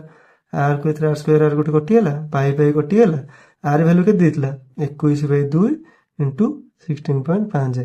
ଆପଣ ଦେଖନ୍ତୁ, ଆପଣ 21 ଗୁଣା ହେଇଛି ମାନେ ଏଥିରେ 3 ମଲ୍ଟିପ୍ଲାଇଂ ଫ୍ୟାକ୍ଟର ରହିବ ନା ନାହିଁ, ତାପରେ 5 ଗୁଣା ହେଇଛି ମାନେ ଏଥିରେ 0.5 ଅଛି ମାନେ ଲାଷ୍ଟକୁ 5ରେ ମଲ୍ଟିପ୍ଲାଇଂ ଫ୍ୟାକ୍ଟର ରହିବ। ଆପଣ ଦୁଇଟା କମ୍ବିନେସନ କରିଦିଅନ୍ତୁ। ତେଣୁ 5ରେ ଗୁଣା ହେଇଛି ମାନେ ଲାଷ୍ଟକୁ ଅପସନ୍ ଆଇଦର 5 ଆସିବ ନା 0 ଆସିବ, ଦେଖିବା ଏଥିରେ କିଛି ଅଛି କି, ଏଇଟା ହଉନି। ଏଇ ଦୁଇଟା ଅପସନ୍ ରହିଲା, ଗୋଟେ 35 ଗୋଟେ 25। ଆ ଭିତରୁ ଦେଖିବା 3ରେ କଟୁଛି କୋଉଟା, ଦେଖିଦେବା, ନହେଲେ 4ଟା ବି 3 ଚେକ୍ କରିପାରିବେ। ଦେଖିବା ଆମେ ଆ ଭିତରୁ 3ରେ କଟୁଛି କୋଉଟା, 5 6 1 7 5 12, ତାପରେ 3 15 5 20, ବାସ୍ 3 15 5 20, ଏଇଟା 20ଟା 3ରେ କଟୁନି, ଏଇଟା ହବାର ନାହିଁ। ତାପରେ ସେମିତି ଏଇଟା ଦେଖିବା 7 1 8 3 11 2 13 5 18, ଏଇଟା 3ରେ କଟୁଛି, ହେଇପାରେ। ବାକି ଏଇଟା ଚେକ୍ କରିଦିଅନ୍ତୁ, 9 1 10 5 15 6 କେତେ 21 2 23, ଏଇଟା କଟୁନି। ତାପରେ 8 2 10 1 11 6 କେତେ 17 8 25, ଏଇଟା ବି କଟୁନି। ଗୋଟେ ଅପସନ୍ ଅଛି, ସେଇଟା ମାରିଦେଇକି ଆଗକୁ ପଳେଇଲେ। ତ ନେକ୍ସଟ କ୍ୱେଶ୍ଚିନ୍ ପଜ୍ କରି ସଲ୍ଭ କରିବେ, ତାପରେ ଆପ୍ରୋଚ୍ ଦେଖିବେ କରିଦେଲେ। ଦେଖନ୍ତୁ ମୁଁ ଏଠି ଫିଗରଟା ନେଇଛି ଆପଣଙ୍କ ଟିକେ ଅଣ୍ଡରଷ୍ଟାଣ୍ଡିଂ ବଢିବା ପାଇଁ, ମାନେ ବୁଝିବା ପାଇଁ ଜିନିଷଟା ସେ କହିଛି କ'ଣ। ଏ ଦେଖନ୍ତୁ ସେ ଆମକୁ କହିଲା କୋଶ୍ଚିନ୍ରେ ଯେ AB is equal to 8 centimetre, CD is equal to 6 centimetre and the two parallel chord. Parallel chord କ'ଣ? କର୍ଡ ପ୍ରଥମେ କଲା ସର୍କଲର ଯେକୌଣସି ଦୁଇଟା ପଏଣ୍ଟକୁ ଆମେ ଟଚ୍ କରି ଗୋଟେ ଷ୍ଟ୍ରେଟ୍ ଲାଇନ୍ ଡ୍ର କଲେ ଗୋଟେ କର୍ଡ ହେଇଗଲା। ଆଉ ସେ କହିଲା AB ଗୋଟେ କର୍ଡ ବନେଇଲି, CD ଗୋଟେ କର୍ଡ ବନା ହେଲା, ଏ ଦୁଇଟା ହେଲା ପାରାଲାଲ୍ କର୍ଡ। ମାନେ ଆଙ୍କ ଭିତରେ ଡିଷ୍ଟାନ୍ସ ସବୁବେଳେ ପାଇଁ ସମାନ ରହିବ, ଏମାନେ କେବେ ଇଣ୍ଟରସେକ୍ଟ ଦି ଜଣଙ୍କୁ କରିବେନି। ଏତିକି ଡାଟା ଦେଇଦେଲା। ତାପରେ ଦେଲା on the same side of A centre of A circle. Same side କ'ଣ? ମାନେ ସର୍କଲ ସେଣ୍ଟର ଯଦି ଏଇଠି ଆମେ ଡାଇମିଟର ଡ୍ର କରିଦଉଛେ, ଏଇଟା ଗୋଟେ ପାର୍ଟ ହେଇଯିବ, ସେଠି ଆଉ ଗୋଟେ ପାର୍ଟ ହେଇଯିବ। ଇଏ କହିଲା ଯେ ସେମ୍ ସାଇଡ୍ ଅଫ୍ ସେଣ୍ଟର ମାନେ ଗୋଟେ ପଟ ସାଇଡ୍ରେ ଦି ଜଣ ଯାକ ରହିବେ ହେଲା। ଯଦି ଇଦର ସାଇଡ୍ କହିଥାନ୍ତା ତାହେଲେ ଆପଣ ଭାବିଥାନ୍ତେ କ'ଣ କହିଲେ ସେଣ୍ଟର ଏପଟେ ଗୋଟେ ସେଣ୍ଟର ସେପଟେ ଗୋଟେ କ'ଣ। ଏଇଟା ହେଲା ବେସିକ୍ ମାନେ କମ୍ପ୍ଲିଟ୍ କରିବା ପାଇଁ ଇଜି ହବ। ଆପଣ ଜାଣିପାରନ୍ତି ସେମ୍ ସାଇଡ୍ଟା କ'ଣ। ଏଇଟା ସେମ୍ ସାଇଡ୍ ମାନେ ସେଣ୍ଟର ଗୋଟେ ପଟ ସାଇଡ୍ରେ ଦିଟା କର୍ଡ ରହିବେ। ଏତିକି ଦେଇଦେଲା। ତାପରେ ପଚାରିଲା if the distance between this curd ହେଲା 1 ସେଣ୍ଟିମିଟର। ମାନେ କହିଲା ଏଇ ଯୋଉ କର୍ଡଟା AB କର୍ଡ ନେଲେ ଆଉ CD କର୍ଡ ନେଲେ ଆଙ୍କ ଭିତରେ ଡିଷ୍ଟାନ୍ସଟା ହେଲା 1, ମାନେ ସବୁ ଜାଗାରେ ପାରାଲାଲ୍ କର୍ଡ ଦିଟା ରହୁଛନ୍ତି ଆଙ୍କ ଭିତରେ ସବୁ ଜାଗାରେ ଡିଷ୍ଟାନ୍ସ 1 ସେଣ୍ଟିମିଟର ରହିବ। ତାପରେ ଦେନ୍ ଦ ରାଡିୟସ୍ ଅଫ୍ ଦ ସର୍କଲ ପଚାରିଦେଲା। ଏତିକି ଜିନିଷ ଦେଇଛି ଆଉ ରାଡିୟସ୍ ପଚାରିଲା। ଦେଖନ୍ତୁ ଏଇଟା ଗୋଟେ ପାରାଲାଲ୍ କର୍ଡ AB ନେଲି, ଗୋଟେ CD ନେଲି। AB 8 CD 6। ଆପଣ ପଚାରିବେ କାହିଁକି AB ଟା କାହିଁ ବଡ ହେଲା CD କାହିଁ ଛୋଟ ହେଲା। ଆପଣ ଦେଖନ୍ତୁ ଯୋଉ କର୍ଡଟା ବଡ ହବ ଆମେ ସବୁବେଳେ ସେଟା ସର୍କଲର ମାନେ ପାଖାପାଖି ଆସିବା। ଏଇଠି କ'ଣ ଏଇଟା ଛୋଟ ଛୋଟ ହବ। ଆମେ ଯେତେବେଳେ ଏଇ ଜାଗାରୁ ମାନେ ଏଇପଟେ ବଢି କର୍ଡ ଏଇଠି ଗୋଟେ ଲାଇନ୍ ଆଉ ଗୋଟେ ବଡ ବଡ ଲାଇନ୍ କରି ଯିବା, ସବୁଠୁ ବଡ କର୍ଡ ଗୋଟେ ସର୍କଲର କ'ଣ ଡାଇମିଟର ହଉଛି। ତ ଡାଇମିଟର ଯେତେ ପାଖାପାଖି ହେଇଯିବା କର୍ଡ ଆମର ବଡ ବଡ ହେଇଯିବ। ଯେହେତୁ AB 8 ଦେଇଛି ଏବିଟା ଅଟୋମେଟିକାଲି ଏ ଜାଗାରେ ପହଞ୍ଚିଲେ ବଡ ହବ ନା ନାଇଁ, ଆଉ ଏଠି ହେଲେ ଛୋଟ ହଉଛି। ଏଟା ଅଟୋମେଟିକାଲି ଭିଜୁଆଲାଇଜ କରି ଜାଣିପାରୁଥିବେ। ଆପଣ ପରେ କହିବେ ଯେ ଏଟା କାହିଁକି ଏଟା ନେଲେ 6 ଏଟା ନେଲେ 8। ଏଟା ବେସିକ୍ ଜିନିଷ ନେଇଗଲେ। ତାପରେ ମୁଁ କ'ଣ କଲି ନା ଗୋଟେ ସେଣ୍ଟରଠୁ ଲଗେଇ ଗୋଟେ ପରପେଣ୍ଡିକୁଲାର ଲାଇନ୍ ଡ୍ର କରିଦେଲି। ଯଦି ଆମେ ଜାଣିଛେ ମୁଁ ସେ ସର୍କଲର 1 ଶଟ୍ ଭିଡ଼ିଓରେ ପଢେଇଥିଲି, ମୁଁ ଆପଣଙ୍କୁ ଏବେ ବି କହୁଛି ଯଦି ଆପଣ ଜାଣିନାହାନ୍ତି ସେଇଟା ଯାଇକି ସର୍କଲ 1 ଶଟ୍ ସାରନ୍ତୁ, ବହୁତ ସାରା କନସେପଚୁଆଲ ଜିନିଷ ଆପଣଙ୍କର କ୍ଲିୟର ହେଇଯିବ। ତ ଏଠି ବି କହିଦେଉଛି ଯଦି ଆମେ ଗୋଟେ ସର୍କଲର ସେଣ୍ଟରରୁ ତାପରେ ଯେକୌଣସି ତା କର୍ଡ ଉପରେ ଯଦି ଗୋଟେ ପରପେଣ୍ଡିକୁଲାର ଲାଇନ୍ ଡ୍ର କରୁଛେ ଆମେ, ତାହେଲେ ସେ କ'ଣ କରିବ ସେଟା 90 ଡିଗ୍ରୀ ତ ପରପେଣ୍ଡିକୁଲାର ଡ୍ର କଲା ଅର୍ଥ କ'ଣ ସେ ତାର ଅପୋଜିଟ୍ ସାଇଡ୍ ତ 90 ଡିଗ୍ରୀ ଆଙ୍ଗେଲ ଫର୍ମେସନ୍ କରିବ ହିଁ କରିବ। ଆଉ ତାପରେ କ'ଣ କରିବ ନା ସେ ଲାଇନ୍କୁ ଇକ୍ୱାଲି ବାଇସେକ୍ଟ କରିଦେବ, ମାନେ ଦିଟା ଇକ୍ୱାଲ ପାର୍ଟରେ ଡିଭାଇଡ୍ କରିଦେବ। ଯଦି ଏଇ ଟୋଟାଲ ପାର୍ଟଟା ଥିଲା 8, AB କର୍ଡଟା 8 ଥିଲା, ଯଦି ଆମେ ଓ ସେଣ୍ଟର ପଏଣ୍ଟ ଓରୁ ଆମେ ଗୋଟେ ଲାଇନ୍ ପରପେଣ୍ଡିକୁଲାର ଲାଇନ୍ ଡ୍ର କରୁଛେ AB କର୍ଡ ଉପରେ, କ'ଣ ହେଲା ଏଇଟା 4 ହେଇଯିବ, ଏଇଟା ବି 4 ହେଇଯିବ, ମାନେ ଏପଟ ପାର୍ଟଟା ବି 4 ହେଇଯିବ। ସେମିତି ଏଇ ଲାଇନ୍ ଆଉ ଟିକେ ଏକ୍ସଟେଣ୍ଡ କରି ପୁରା କୋଉ ଯାଏଁ ନେଇଗଲି CD ଯାଏଁ ନେଇଗଲି, ସେଇ ପରପେଣ୍ଡିକୁଲାର ଲାଇନ୍ ଡ୍ର କଲି। ତାହେଲେ ଏଠି ତ 90 ଡିଗ୍ରୀ କରୁଛି। ତାପରେ କ'ଣ କରିବ ଏ CD କି ବି ସେ ଇକ୍ୱାଲି ବାଇସେକ୍ଟ କରିଦେଲା, ମାନେ ଏଇଟା 3 ହେଇଯିବ, ଏଇଟା 3 ହେଇଯିବ। ଏଇଟା ଆମେ କାଟିଦେଲେ। ତାପରେ ସେ ଦେଇଥିଲା ଦିଟା କର୍ଡ ଭିତରେ ଡିଷ୍ଟାନ୍ସ ଦେଇଥିଲା 1 ସେଣ୍ଟିମିଟର। ତ ଆଙ୍କ ଭିତରେ ଡିଷ୍ଟାନ୍ସ କେତେ ହେଇଯିବ 1 ସେଣ୍ଟିମିଟର ହେଇଯିବ, ଏଠି ଲେଖିଦେଇଛି। ଏତିକି ଆମେ ଡାଟା ପାଇଗଲେ। ଆକୁ ୟୁଜ କରି ମୁଁ ରାଡିୟସ୍ ପଚାରିଛି। ଆପଣ ଦେଖନ୍ତୁ ଲେଟ୍ସ ଏଇ ପଏଣ୍ଟ ନାଁଟା ମୁଁ ଦେଇଦେଉଛି P, ଏଇ ଯୋଉ ପଏଣ୍ଟଟା ହେଲା P, ଆଉ ଏଇ ପଏଣ୍ଟଟା ଦେଇଛି Q। ଆପଣ ଫାଷ୍ଟ ଦେଖନ୍ତୁ O P ଆଉ A ଟ୍ରାଙ୍ଗେଲକୁ ଦେଖନ୍ତୁ। ଏଇଟା ଗୋଟେ ରାଇଟ୍ ଆଙ୍ଗେଲ ଟ୍ରାଙ୍ଗେଲ ହେଇଯାଉନି, କାହିଁକି ହଉଛି ଏଇଠି ଆମର P ଆଙ୍ଗେଲଟା 90 ଡିଗ୍ରୀ ହେଇଯାଉଛି, ତାପରେ ରାଇଟ୍ ଆଙ୍ଗେଲ ଟ୍ରାଙ୍ଗେଲ ହେଇଗଲା। ତ ଏଇଟା କ'ଣ ହେଇଯିବ ତାର O ଏଇଟା ହାଇପୋଟେନସ୍ ହେଇଯିବ, AP ଟା ବେସ୍ ହେଇଯିବ, ଆଉ OP ଟା ହାଇଟ୍ ହେଇଯିବ କହିଛି। କିନ୍ତୁ ଏଟା ଟ୍ରିଗ୍ନୋମେଟ୍ରି ଆପଣ ଏମିତି ଭାବିବେନି, ଏଇଟା ମୁଁ ନର୍ମାଲ ହିସାବରେ କହୁଛି। ଟ୍ରିଗ୍ନୋମେଟ୍ରି ଆପଣ ଆର୍ଗୁମେଣ୍ଟ ଆଙ୍ଗେଲ ହିଁ ଡିସାଇଡ୍ କରିବ ଯେ କୋଉଟା ଆପଣଙ୍କର ପରପେଣ୍ଡିକୁଲାର କୋଉଟା ବେସ୍ ହବ, କାହିଁକିନା 90 ଡିଗ୍ରୀ ଅପୋଜିଟରେ ସବୁବେଳେ ହାଇପୋଟେନସ୍ ଥାଏ। ଆମର ଯଦି ଆମେ ମନମୁଖୀ ଆମେ ମାନେ P ବି କହେ ମନମୁଖୀ ନେଇପାରିବାନି, ଏ କେସରେ ଆମେ ନେଇପାରିବା, ଏ କେସରେ ଆମର କିଛି ଫରକ ପଡିବନି। କିନ୍ତୁ ଟ୍ରିଗ୍ନୋମେଟ୍ରିରେ ଆପଣ ମନମୁଖୀ P ବି ନେବେନି। ଆମେ ସେଇଟା ପୁରେଇକି ଆପଣଙ୍କୁ କନଫ୍ୟୁଜ କରୁନି। ଆପଣ ଦେଖନ୍ତୁ ଏଇଟା ଆମର ରାଇଟ୍ ଆଙ୍ଗେଲ ଟ୍ରାଙ୍ଗେଲ OPA ଥିଲା, ଆରଟା ହେଲା ତାର ଏଇ ଯୋଉ ଦେଖନ୍ତୁ ଆମେ ସର୍କଲ ସେଣ୍ଟର ଆମେ ଯଦି ଗୋଟେ ଲାଇନ୍ ଡ୍ର କରୁଛେ ଯେକୌଣସି ସର୍କଲ ଉପରକୁ, ତାର ରାଡିୟସ୍ ହେଇଯିବ ନା ନାଇଁ। ତ ମୁଁ O ପଏଣ୍ଟରୁ ଏଇ ଯୋଉ କର୍ଡର A ପଏଣ୍ଟକୁ ଗୋଟେ ଲାଇନ୍ ଡ୍ର କରିଥିଲି, ଗୋଟେ ରାଡିୟସ୍ ହେଇଗଲା ସର୍କଲର। ପ୍ରଥମ ଜିନିଷ ବୁଝନ୍ତୁ, ଏଇ ଯୋଉ OPA ଟ୍ରାଙ୍ଗେଲ ଥିରେ ଏଇଟା ରାଡିୟସଟା ହେଇଗଲା ହାଇପୋଟେନସ୍ ହେଇଗଲା, ଏଇଟା ତଳଟା ହେଇଗଲା ବେସ୍, ଏଇଟା ହାଇଟ୍ ହେଇଗଲା। ମୁଁ ଆଉ ଗୋଟେ ଆଜମ୍ପସନ କରୁଛି, ଏଇଟା ଦେଖନ୍ତୁ ମୁଁ ଟୋଟାଲଟା O ଆଉ Q ଟାକୁ ମୁଁ ଟୋଟାଲ ଲାଇନଟାକୁ ମାନେ ସେଣ୍ଟର ଟୁ ସି ଯୋଉ CD କର୍ଡ ପର୍ଯ୍ୟନ୍ତ ଲାଇନଟାକୁ ମୁଁ ଲେଟ୍ସେ ଏକ ଡିଷ୍ଟାନ୍ସକୁ X ଧରି ପକେଇଲି ହେଲା, ମାନେ O Q କୁ ମୁଁ ଧରି ପକେଇଲି एक्स धरि पकेइली लेंथटा एक्स धरि पकेइली तापर ओपी टा केते हबो आपण देखंतु ओपी टा केते हबो माने ओपी पर्यंत लेंथ केते हबो जदि टोटल टा x होउची आ p टू q पर्यंत 1 होउची ताले ओपी टा केते हिजो x - 1 हिजो ना एई टोटल x रो हम 1 माइनस कर दो हम एती लेंथ पाइ जिया एटा हम पाइ गले तापर कोन देला ना आ गोटे जिनिस देख एटा देखंतु ओ क्यू आ सी एटा गोटे ट्रायंगल देखंतु एटा गोटे राइट एंगल ट्रायंगल ना नहीं एठी 90 डिग्री फॉर्मेशन होउची आर भी हाइपोटेनस टा कोन से सर्कल रेडियस होउची ना नहीं माने एटा जेतिक लेंथ हो माने ओ एटा जेतिक डिस्टेंस माने लेंथ रहइबो ओ सी भी सेतिक लेंथ रहइबो काई ना सर्कल सेंटर ठो हम गोटे सर्कल लाइन ड्रा करछे त हम एठी बैलेंस कर दबा कोन अछि पाइथागोरियन ट्रिपलेट पके तो हमें जानछे h² = p² + b² h = p² + b² root over एटा बेसिक जिनिस ताले हम यदि ए रेडियस हम दी पर साइड स्क्वायर कर दबा माने देखंतु ए r स्क्वायर को कॉमन धरि पके ता ए जो first O P A triangle रे हम r टा हम केन बाहर करिया r = बारे हाइपोटेनस = केते r डिस्टेंस देखो ओ पी रो माने ए पी रो स्क्वायर प्लस ओ पी रो स्क्वायर रो रूट ओवर हम बाहर पडियो माने ओ सॉरी ए पी रो स्क्वायर केते ए पी टा 4 बाहरतला ना माने टोटल 8 थिला माने 4 डिवाइड हो जाइतला तो 4 रो स्क्वायर प्लस एटा ओ टू पी पर्यंत लेंथ केते थिला x - 1 तो x - 1 नो स्क्वायर आर रूट ओवर नेला पाइ जाउतला आर सेकंड ट्रायंगल धरा हम सेमते आर केन पाउतले पाइया केमती ओ क्यू सी ट्रायंगल हम केन पाइया देखंतु ओ सी टा हाइपोटेनस तापर एटा हला सी क्यू टा हला बेस ओ क्यू टा हला हाइट तापर हम आर बाहर करे ए जो हाइट टा हाइपोटेनस बा रेडियस टा बाहर करिया माने ए जो राइट एंगल ट्रायंगल हम हाइपोटेनस ओ सी टा बाहर करिया केन बाहर करिया 3 रो स्क्वायर माने बेस रो स्क्वायर प्लस हाइट रो स्क्वायर हाइट हम x धरतले काना ओ क्यू का हम x धरतले x रो स्क्वायर तार रूट ओवर तापर देखो ए दिटा तो एठी भी r सम एठी जहा r एठी जे शेयर होउची r होउची ताले एटा जहा हो एटा से हे जियो ना देखो टोटल जहा हो देखो हम लिख परियानी 4 रो स्क्वायर प्लस x - 1 रो स्क्वायर रूट ओवर जहा हो 3 रो स्क्वायर प्लस x रो स्क्वायर से हे जियो काई हो काना एठी भी r वैल्यू भाचे एठी भी r वैल्यू আছে ए दिटा समान होतला ए दिटा समान हे जियो लॉजिक बेसिक दिनसो एटा हम कर दोछंती आपण सॉल्यूशन कर दियंतु मु गोटे रफ पेपर रे करै देखै दोछि जागा ने करिया को आपण देखै दोछि एट फिगर देखो ए दिनसटा म आगु लिखु आ गोटे दिन देखो एठी भी रूट ओवर अछि एठी भी रूट ओवर अछि त रूट ओवर कैंसिल आउट करि परिया डायरेक्ट हमर कोन पठै जिवो देखो एट लिखुछि 4 रो square root over cancel out करबा कोन हिजो 4 रो स्क्वायर प्लस कोन देतला x - 1 रो स्क्वायर इक्वल टू 3 रो स्क्वायर प्लस x रो स्क्वायर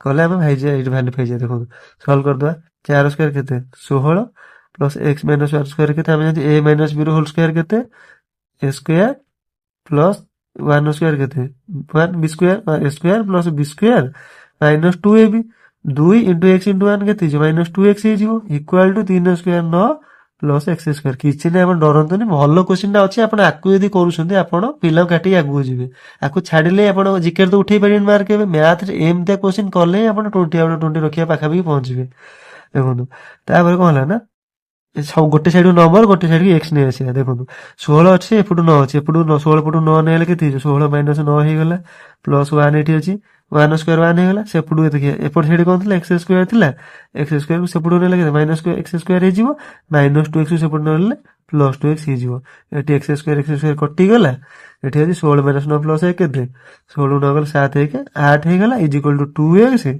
x बाहर पइला केते 8/2 x हेले 8/2 कले 4 हे जिवो हम 4 सेंटीमीटर पे गेल एक टा total O Q rho length पे गेल तापर हम जे कोन से हम 50 ला रेडियस ना हम रेडियस केन धर करिया एटा पाइथागोरियन ट्रिपलेट नै जे ओ क्यू सी ट्रायंगल रे हम जान जे हम पाइ गेले सी क्यू पाइ गेले देइतला हम 3 जानथिले तापर ओ क्यू पाइ गेले हाइट पाइ गेले केते पाइ गेले 4 पाइ गेले हम दरकार रेडियस माने केते ओ सी सर्कल रेडियस ओ सी ना केते हमर भारिबो हाइट माने हम जान जे आर रेडियस केन होतला कोइ देतला h square = p square plus b square रो b square h = p square plus b square रो रूट ओवर तो एट बाहर करिया 3 स्क्वायर प्लस 4 स्क्वायर रो रूट ओवर माने 9 प्लस 16 रो रूट ओवर माने केते 25 रो रूट ओवर = 5 सेंटीमीटर बाहर पइला सर्कल रो रेडियस आपण एठी ऑप्शन रे पके देकी पडाला आपण एठी बाहर देकी पळाइबे माने भलो लेवल क्वेश्चन थिला आपण अंडरस्टैंडिंग बिल्ड अप हे जैतु आपण आहुरी भी कॉन्सेप्चुअल दिनस बिल्ड करिया चाहू छंती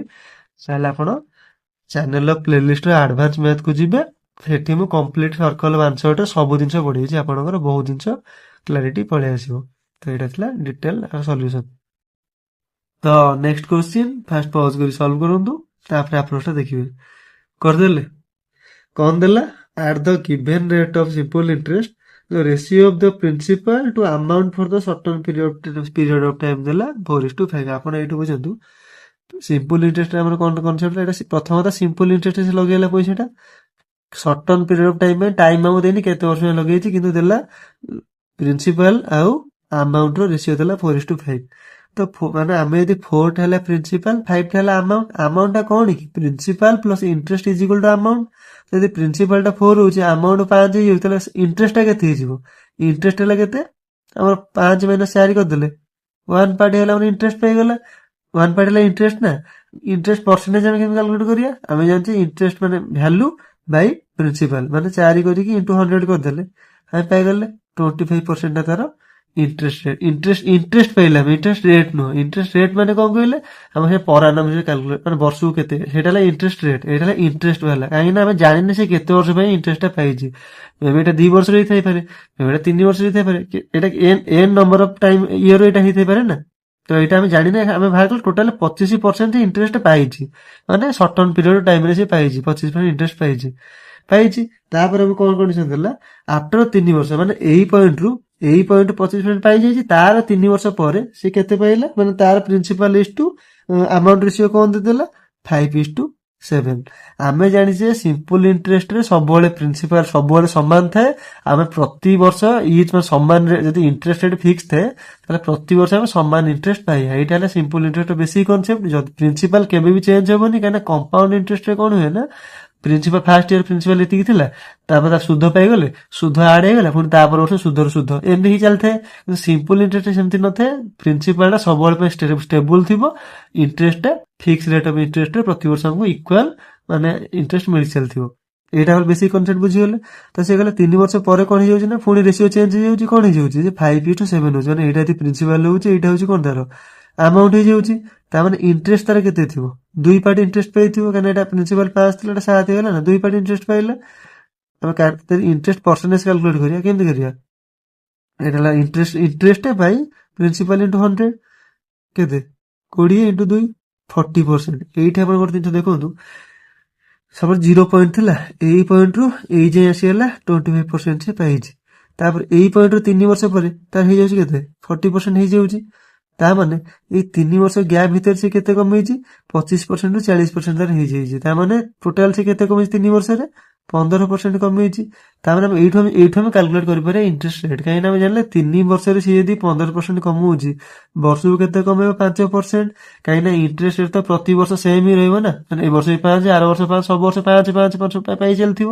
ତ ଆମେ ଏଇଠୁ 0 ମାନେ ଷ୍ଟାର୍ଟିଂରୁ ସେ କେତେ ବର୍ଷ ଲଗେଇଛି 25% ଆମେ ଜାଣିନେ ସେ କଥା, କିନ୍ତୁ 25 ପରଠୁ ସେ 3 ବର୍ଷ ପର୍ଯ୍ୟନ୍ତ ପଇସା ଲଗେଇ ସାରିଲା ପରେ 40%ରେ ପହଞ୍ଚୁଛି।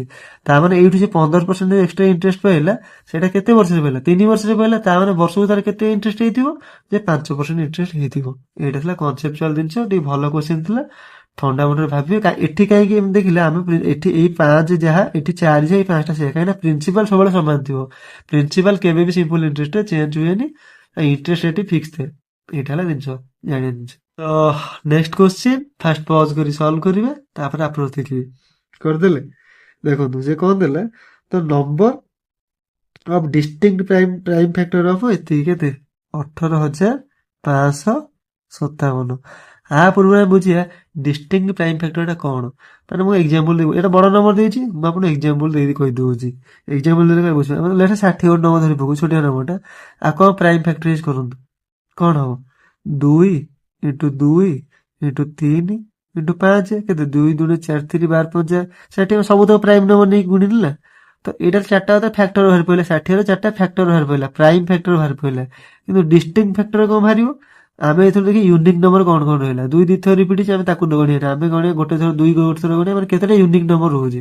ଆର ଡିଷ୍ଟିଙ୍କ୍ଟ ଫ୍ୟାକ୍ଟର ରହିଲା 3ଟା, 4ଟା ପଛେ ଫ୍ୟାକ୍ଟର ଥାଉ, ଯେତେଟା ଡିଷ୍ଟିଙ୍କ୍ଟ ମାନେ ୟୁନିକ୍, ମାନେ ଏଠି ଆଉ ଗୋଟେ 120 ଧରି ପକଉଛି, କି 120 30 କେତେ 480 ଧରି ପକଉଛି। ଆକୁ ଭାଙ୍ଗିଲେ କେମିତି ହବ, 480 ଧରି ପକେଇଲ ନମ୍ବରଟା, ଏଇ ନମ୍ବରଟା ଭାଙ୍ଗିବା, କେତେ ହବ 2 × 2 × 2 × 2 × 3 × 3 इंटू 5 ହେଲା କେତେ 2 2 4 5 2 2 4 2 8 3 24 3 62 5 480 ହଉଛି।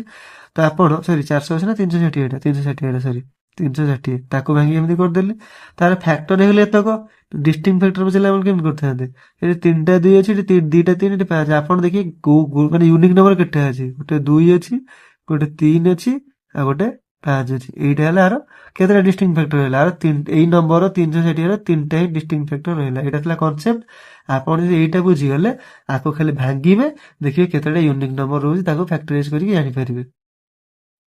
ତ ଆମେ ଆକୁ ଏବେ 18,557 କୁ ଭାଙ୍ଗିବା।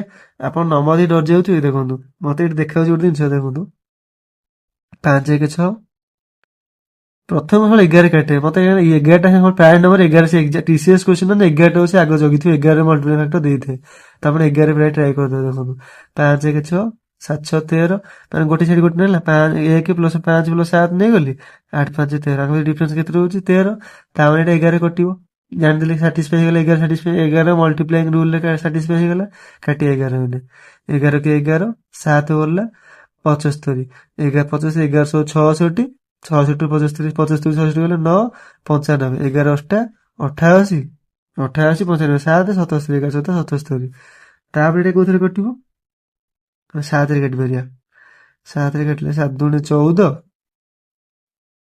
7 ଦୁଣେ 14 2 ବୋଲେ 7 28 7 के 7 ବାସ୍ 261 ପ୍ରାଇମ ନମ୍ବର ଇଏ ତା ଭିତରେ କଟିବନି ତା ଭିତରେ 3ଟା ଡିଷ୍ଟିଙ୍ଗ ଫ୍ୟାକ୍ଟର ପାଇଗଲେ ଏଟା ଟିକେ ଭଲ ଲେଭେଲ କ୍ୱେଶ୍ଚିନ୍ ଥିଲା ସେଠି ବଡ ନମ୍ବର ଦେଇଛି ଆପଣ କିନ୍ତୁ କନସେପ୍ଟ ବୁଝିଗଲେ ନା ଯଦି ଇଜି କ୍ୱେଶ୍ଚିନ୍ ଦେଇଥିଲା ଆପଣ ଏମିତି କାଟି ପାରିବେ ଯଦି ଏମିତି ଆପଣ ଦ୍ୱାରା ନ କଟି ହଉଛି ମାନେ ଆପଣ ହଠାତ୍ ମାଇଣ୍ଡରେ ପଶୁନି ଯେ ମୁଁ 11 କାଟିବି କୋଉଥିରେ କାଟିବି ଆପଣ ଏ କ୍ୱେଶ୍ଚିନ୍ କି ମାର୍କ ଫର ମାରି ଆଗକୁ ପଳେଇବେ ଲାଷ୍ଟକୁ ଟାଇମ ବୋଲେ ଆସି କରିକି ଦେଖିବେ କାହିଁକିନା ଦେଖନ୍ତୁ ଅପସନରେ 4 ଦେଇଛି ମ୍ୟାକ୍ସିମମ୍ ମାନେ ଡିଷ୍ଟିଙ୍ଗ ଫ୍ୟାକ୍ଟର ତାହେଲେ 4 ପର୍ଯ୍ୟନ୍ତ ମ୍ୟାକ୍ସିମମ୍ 4ଟା ହିଁ ଫ୍ୟାକ୍ଟର ବାହାରି ପାରିବ ସେ ନମ୍ବର ଦେହର ମାନେ ମ୍ୟାକ୍ସିମମ୍ ଡିଷ୍ଟିଙ୍ଗ ଫ୍ୟାକ୍ଟର 4ଟା ହିଁ ବାହାରି ପାରିବ ଆଉ ତା ଦେହରେ ଟ୍ରାଏ ନେଇପାରିବେ ତ ମୁଁ ପ୍ରଥମେ 11 କାଟିଦେଲି ଏଇ ରୁଲ ପକେଇ କାଟିଦେଲି ମୁଁ ଜାଣିଛି 11 କୋଟି ଫ୍ୟାକ୍ଟରାଇଜ ରୁଲଟା ହେଲା ଏଇଆ ଆପଣ ଦେଖୁଥିବେ ମୋ ଭିଡ଼ିଓ ଜାଣିପାରୁଥିବେ TCS ର ପ୍ରାୟ କ୍ୱେଶ୍ଚିନ୍ ସେ 11 ମଲ୍ଟିପ୍ଲାଇ ଫ୍ୟାକ୍ଟର ୟୁଜ୍ କରେ ମୁଁ 11 କାଟି ଦଉଛି ଛୋଟ ନମ୍ବର ହେଇଗଲା ତାପରେ ମୋତେ ଇଜି ହେଇଗଲା ଜିନିଷଟା କରିବାକୁ କିନ୍ତୁ ଆପଣ କନସେପ୍ଚୁଆଲି ବୁଝିଗଲେ ଜିନିଷଟା କ'ଣ ଆଉ ଛୋଟ ନମ୍ବର ଦେଲେ ବି ଆପଣ କରିପାରିବେ।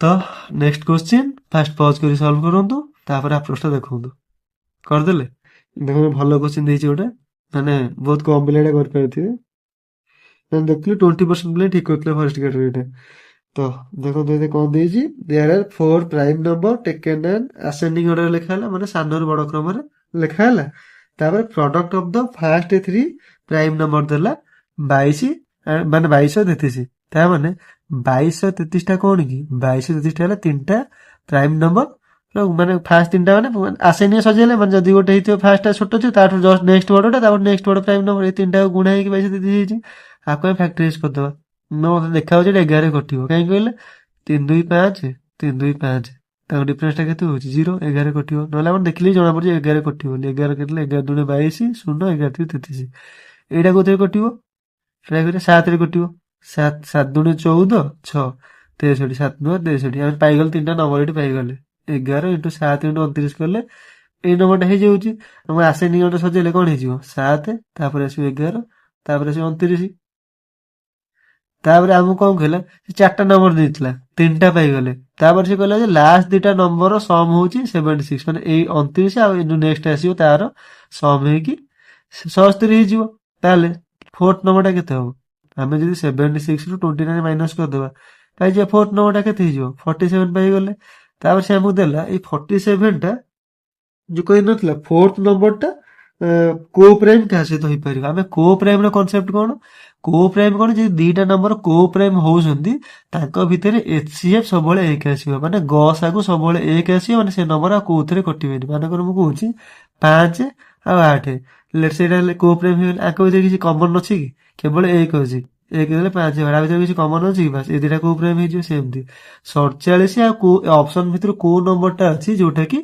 47 ସହିତ କୋ ପ୍ରାଇମ୍ ହବା ତାଙ୍କ ଭିତରେ HCF 1 ଆସିବ ଆପଣ ଦେଖନ୍ତୁ ଯଦି 47 45 ନେବେ ଆଙ୍କ ଭିତରେ କିଛି କମନ ଆସିବ କି ମାନେ କୋଉଥିରେ କଟିବ କି ଏ ଦୁଇଟା ନମ୍ବର କମନ କୋଉ ଏମିତି କୋଉ ନମ୍ବର ନୁହେଁ ଯୋଉଟା ଦୁଇଟା କମନରେ କାଟି ପାରୁଥିବ ହବନି ତ ଏଇଟା ହିଁ ହବ ଆପଣ ପ୍ରୁଭ୍ ବି କରିପାରିବେ ବାକି 3ଟା କାହିଁ ହବନି ଦେଖନ୍ତୁ 47 94 ନେବା ଯଦି 47 ଗୋଟେ 94 ନେବା ହେଲା ଆଙ୍କର ଏଲସିଏମ୍ କେତେ ହେଇଯିବ ମାନେ ଏଚସିଏଫ୍ କେତେ ହେଇଯିବ 47 କମନ ପଡୁଛି କାହିଁକି ନା ଏତେ 47 କେ 47 ଏଟା 47 ଦୁणे 94 ତ ଆଗ ଭିତରେ ଏଚସିଏଫ୍ କଣ 1 ହଉଛି ଏଚସିଏଫ୍ 47 ହେଇଯାଉଛି ତ ଏଇଟା ବି ହବାର ନାହିଁ ସେମିତି 47 235 ଦେଖିବେ ଆପଣ ଏଥିରେ ବି 47 କମନ ପଡୁଛି 47 କେ 47 ପଞ୍ଚା ଏଇଟା ବି ଏଚସିଏଫ୍ 47 ପଡୁଛି ଏଇଟା ବି ହବାର ନାହିଁ ଦେନ୍ ସେ 47 470 ଟଙ୍କା ଆପଣ ଦେଖା ହଉଛି 47 ଏଥିରେ କମନ ପଡିଲେ 1 ଏଟା 10 ଏଥିରେ ବି ଏଚସିଏଫ୍ 47 ଏଇଟା ବି ହବାର ନାହିଁ ମୁଁ ଆପଣଙ୍କୁ ପ୍ରୁଭ୍ କରି ଦେଖୁଛି ଆପଣଙ୍କୁ ପ୍ରୁଭ୍ କରିବା ନାହିଁ ଆପଣ ବାସ୍ ଦେଖିବେ କୋଉଟା ସହିତ ଏଚସିଏଫ୍ 1 ହଉଛି ଯୋଉଟା ହବ ସେଟା ମାରିକି ଆଗକୁ ପଳେଇବେ ଆପଣଙ୍କୁ ବୁଝିବା ପାଇଁ ଦେଖେଇଲି କିନ୍ତୁ ଆପଣଙ୍କୁ ଚାରିଟାକୁ ସଲ୍ଭ କରିବା ନାହିଁ ଆପଣ 47 ବାହାର କରିଦେଲେ ଏଇ ଜାଗାରେ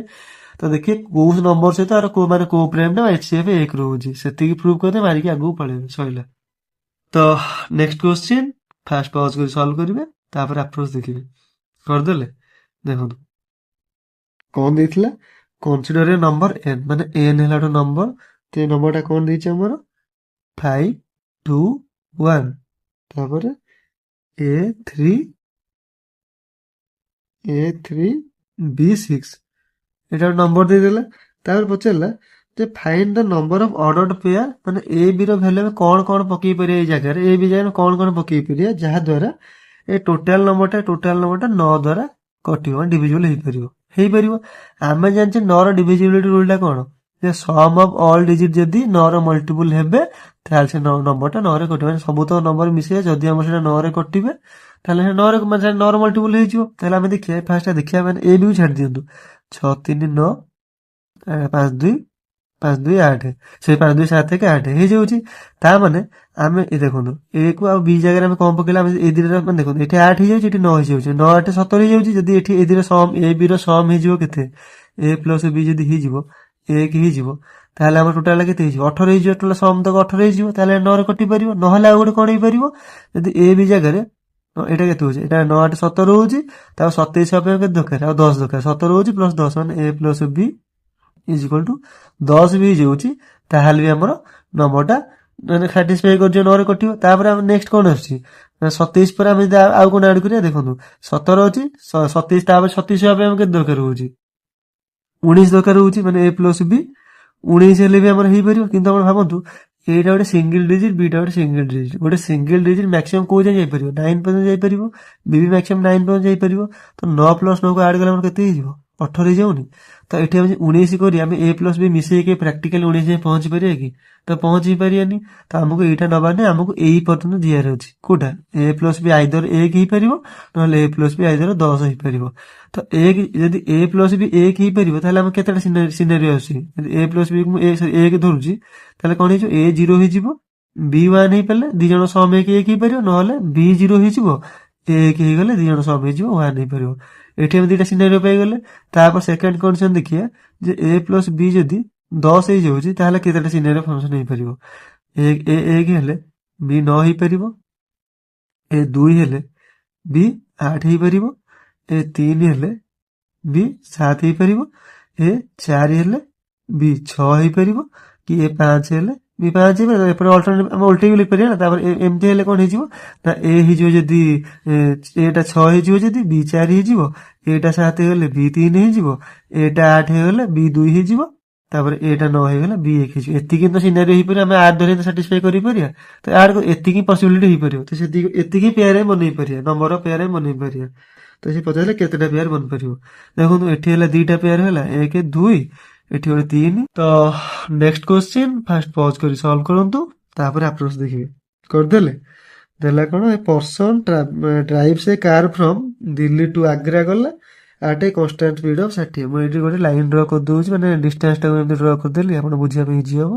ଏଇଟା ହେଲା ଦିଲ୍ଲୀ ଏଇଟା ହେଲା ଆଗ୍ରା ପର୍ସନ ଦିଲ୍ଲୀରୁ ଆଗ୍ରା ଯାଉଛି ତାପରେ କେତେ କିଲୋମିଟର ଆୱାର ଯାଉଛି କହିଲା constant speed of 60 kilometre per hour ମାନେ ଗଲାବେଳୁ ସେ ଦିଲ୍ଲୀରୁ ଆଗ୍ରା ପୁରା କନଷ୍ଟାଣ୍ଟ 60 କିଲୋମିଟର ପର ଆୱାର ଯାଉଛି ଗୋଟେ ଜିନିଷ ଦେଇଦେଲା ଜର୍ଣ୍ଣିରେ ଗଲା ହାରି ତାପରେ he drives the first half of the ତାପରେ ଗଲା ଅନ୍ ଦ ରିଟର୍ନ ଜର୍ଣ୍ଣି ମାନେ ଫେରିଲା ଜର୍ଣ୍ଣି ଏଟା ତ ଗଲା ଜର୍ଣ୍ଣି ଦିଲ୍ଲୀରୁ ଆଗ୍ରା ପହଞ୍ଚିଗଲା ପୁଣି ଆଗ୍ରାରୁ ଘରକୁ ଫେରିବ ଦିଲ୍ଲୀ ଫେରିବ ସେ ନା ତ ସେ ଫେରିଲା ବେଳକୁ କହିଲା ଯେ ସେ first half of the distance ଗଲା 30 କିଲୋମିଟର ପର ଆୱାରରେ ତ ସେକେଣ୍ଡ ହାଫ୍ ଗଲା 90 କିଲୋମିଟର ଆୱାର ମାନେ ଫାଷ୍ଟ ହାଫ୍ ମାନେ କଣ ଏଇ ଯୋଉ ଫେରିଆ ଡିଷ୍ଟାନ୍ସ ଟା ଟୋଟାଲ ଡିଷ୍ଟାନ୍ସ ଧରି ପକଉଛେ ଅଧା ଆର ଅଧା ସେ ମାନେ ଆଗ୍ରାରୁ ଏଇ ଅଧା ବାଟ ଯାଇ ଆଇଲା କେତେ ସ୍ପିଡରେ ଆଇଲା, କେତେ 30 କିଲୋମିଟର/ଆୱାର ଆଇଲା, 30 କିଲୋମିଟର/ଆୱାର ଆଇଲା। ତ ଏଇଠୁ ଏଇ ପଏଣ୍ଟରୁ ପୁଣି ଘର ଯାଇ ଆଇଲା କେତେରେ, 90 କିଲୋମିଟର/ଆୱାର। ଦିଟା ଇକ୍ୱାଲ ପାର୍ଟରେ, ଫାର୍ଷ୍ଟ ପାର୍ଟ ମାନେ ଫେରିବା କଥା କହୁଛି, ଗଲା କଥା ଭୁଲି ଯାଆନ୍ତୁ, ଫେରିବା ଉପରେ ଫୋକସ କରନ୍ତୁ। ଇକ୍ୱାଲ ପାର୍ଟ ମାନେ ଏଇଠୁ ମାନେ ଆଗ୍ରାଠୁ ଏଇ ମିଡ ପଏଣ୍ଟ ପର୍ଯ୍ୟନ୍ତ ଆସିଲା 30 କିଲୋମିଟର/ଆୱାରରେ, ତ ସେକେଣ୍ଡ ପାର୍ଟ ଆସିଗଲା 90 କିଲୋମିଟର/ଆୱାରରେ। ଏଇଟା ସ୍ପିଡ ଦେଇଦେଲା। ଆମେ ଜାଣିଛୁ ଯଦି ଇକ୍ୱାଲ ପାର୍ଟ କଥା ପଳେଇ ଆସିଲା, ଆମେ ଏଇ ଖାଲି ରିଟର୍ନ ଆଭରେଜ ସ୍ପିଡ ଟା କେମିତି ବାହାର କରିବା? ଆମର ଫର୍ମୁଲା କହିଥିଲେ ଆପଣ ଆଗରୁ ବି, ଯେ 2xy Bai x plus Y. X Y ର ଭ୍ୟାଲୁ କଣ? ଆପଣ ସ୍ପିଡ ଧରିବେ, ଗୋଟେ ସ୍ପିଡ ଯଦି x ଦେଇଥିବ ଆଉ ଗୋଟେ ସ୍ପିଡ y ଦେଇଥିବ। ଯେହେତୁ ଦିଟା ଇକ୍ୱାଲ ପାର୍ଟ ମାନେ ସେୟାର କରୁଛି, ଯଦି ଅଲଗା ଥାନ୍ତା ମାନେ 3:1 ରେସିଓରେ କି ଅଲଗା ରେସିଓରେ ହେଇଥାନ୍ତା, ତାହେଲେ ଆମେ ଏଟା ପକେଇ ନଥାନ୍ତୁ। ଯେହେତୁ ଆମକୁ ସେ ଇକ୍ୱାଲ ପାର୍ଟ ଦେଇଦେଲା, ତାହେଲେ ଆମେ ଏଇ ଫର୍ମୁଲା ପକେଇଦେବା। ଦେଖନ୍ତୁ ଖାଲି ଭ୍ୟାଲୁ ପୁଟ୍ କରିଦେବେ, 2 ଇଣ୍ଟୁ x ଟା କେତେ, ଗୋଟେ 30 କିଲୋମିଟର ଯାଇଥିଲା, ତାପରେ ଇଣ୍ଟୁ ସେକେଣ୍ଡ ପାର୍ଟ କେତେ 90 କିଲୋମିଟର ଯାଇଥିଲା, ବାଇ x ପ୍ଲସ୍ ୱାଇ, ମାନେ 90 ପ୍ଲସ୍ 30 କେତେ 120 ହେଇଗଲା। ଆଉ କାଟିଦେବେ, 30 ରୁ 120 କାଟିଲେ 4, 2 କାଟିଲେ 2, ତାପରେ 2 କୁ 9 କାଟିଲେ 45। ମାନେ ଆମେ ଜାଣିଗଲେ ଆସିଲା ବେଳକୁ ସେ ଯୋଉ ରିଟର୍ନ ଜର୍ଣ୍ଣିର ଟୋଟାଲ ମାନେ ଓଭରଅଲ୍ ଆଭରେଜ ସ୍ପିଡ ରହିଛି ତାର 45 କିଲୋମିଟର/ଆୱାର। ଏତ ବାହାର କରିଦେଲେ ଆମେ। ତାପରେ ଆମେ ବାହାର କରିବା କଣ, ଆଉ ଗୋଟେ ଜିନିଷ ମାଇଣ୍ଡ, ଏଇଟା ଫେରିବାକୁ ଦି ଭାଗ କରିଦେଇଥିଲା। ତାପରେ ଆଉ ଗୋଟେ ଜିନିଷ ମୁଣ୍ଡରେ ପୁରାନ୍ତୁ, ଆମେ ଦିଲ୍ଲୀ ଟୁ ଆଗ୍ରା ଯୋଉ ଯାଉଛେ, ଇଏ ଯେତିକି ଡିଷ୍ଟାନ୍ସ ରହୁଛି ଟୋଟାଲ ଷ୍ଟ୍ରେଟ୍ ଲାଇନ, ଦେଖୁ ଏଇ ଲାଇନରେ ଯେତିକି ଡିଷ୍ଟାନ୍ସ ରହୁଛି, ଫେରିଲା ବେଳକୁ ସେ ସେତିକି ଡିଷ୍ଟାନ୍ସ କଭର କରୁଥିବ ନା ନାହିଁ। ଟୋଟାଲି ଆଗ୍ରାଠୁ ଭାବନ୍ତୁ, ଏଇ ଆଗ୍ରାଠୁ ପୁରା ଦିଲ୍ଲୀ ଆଇଲା ଫେରିଲା ବେଳକୁ ଆମେ ଟୋଟାଲ ଆମକୁ ସେ ପାର୍ଟ କରି ଦେଇଥିଲା ବୋଲି ଆମେ ତାକୁ ଇମ୍ବାଲାନ୍ସ ଦେଲେ, ଆମେ ତାକୁ ଫାଷ୍ଟ ବାଲାନ୍ସ କରି 45 କିଲୋମିଟର ଟୋଟାଲ ଜର୍ଣ୍ଣିର ଆଭରେଜ ବାହାର କରିଦେଲେ। ତାପରେ ଆମେ ଏବେ ଦେଖିବା ଏ ଟୋଟାଲ ଡିଷ୍ଟାନ୍ସ ଆମେ ଦେଖିଲେ, ଗଲା ବେଳକୁ ଯେତିକି ଡିଷ୍ଟାନ୍ସ ଯାଉଛି, ଆଇଲା ବେଳକୁ ସେତିକି ଡିଷ୍ଟାନ୍ସ ଆସିବ ନା ନାହିଁ, ଆସିବ। ତାହେଲେ ଏ ଦିଟା ବି ସେମ୍ ଡିଷ୍ଟାନ୍ସ ହେଇଗଲା। ଆର ଆଭରେଜ ଆମେ କେମିତି ବାହାର କରିବା, ମାନେ ରିଟର୍ନ ଜର୍ଣ୍ଣି, ଯିବା ଜର୍ଣ୍ଣି ଆଉ ଆସିବା, ଯିବା ଆଉ ଫେରିବାର ଆଭରେଜ ସ୍ପିଡ ଆମେ କେମିତି ବାହାର କରିବା? ସେମ୍ ଫର୍ମୁଲା ପକେଇବା, ଯେ 2xy Bai x plus Y. ଏଠି ଆମେ x କାହାକୁ ଧରି, x ଧରେ ପୁରା 60 ଟା ଧରେ x, ମାନେ ଯାଇଛି ସେ 60, ମାନେ ସେମ୍ ଡିଷ୍ଟାନ୍ସ ସେମ୍ ହେଇଯାଉଛି ନା, 60 ପକେଇ x କୁ 2 ଇଣ୍ଟୁ 60 ଇଣ୍ଟୁ y କେତେ, ଫେରିବା ଟୋଟାଲ ଫେରିବାର ଆଭରେଜ ଟା ଧରି ପକେଇବା, କେତେ ବାହାର କଲେ ଆମେ 45 ବାଇ x ପ୍ଲସ୍ ୱାଇ, ମାନେ 60 ପ୍ଲସ୍ 45 କେତେ ହେଇଯିବ, 2 ଇଣ୍ଟୁ 60 ଇଣ୍ଟୁ 45 ବାଇ 105 ହେଇଯିବ। କଟିଗଲେ 15 କାଟିଲେ ଏଇଟା ହେଲା 3, 15 କାଟିଲେ 7, ଆଉ କିଛି କଟିବାର ନାହିଁ। ଆପଣ ଡରନ୍ତୁନି, ଏମିତି ହବ, କିଛି ମାନେ ଆରାମସେ ହେଇଯିବ, କିଛି ଟେନସନ ନାହିଁ। ଏଇଟା ହେଇଗଲା। ଉପରେ କେତେ ରହିଗଲା, 60 30 180 ଦୁଣେ 360, ଏଇଠି ଲେଖି ଦଉଛି 360, ତଳେ କେତେ ରହିବ 7 ରହିଲା। ଏଇଟା ଆମର କଣ ବାହାରିଲା, ଏଇଟା ଆମର ବାହାରିଲା ଭି ର ଭ୍ୟାଲୁ, କାରଣ ସେ ଦେଇଥିଲା ନା, ସେ ଯଦି total average speed of the entire journey, ମାନେ ଟୋଟାଲ ଯିବା ଆଉ ଆସିବାର ଆଭରେଜ ସ୍ପିଡ ଟା ଯଦି ସେ ଭି ଧରି ପକଉଛି, ତାହେଲେ ସେ ଆମକୁ ଗୋଟେ କଣ ଦେଲା, ଯେ ରୁଟ୍ ଓଭର ହବ 28v, ତାପରେ ପ୍ଲସ 3 ଇଣ୍ଟୁ 10 ର ସ୍କୋୟାର, ତାପରେ ପ୍ଲସ 14 ର ସ୍କୋୟାର ଦେଲା, ଆର ରୁଟ୍ ଓଭର ଦେଲା।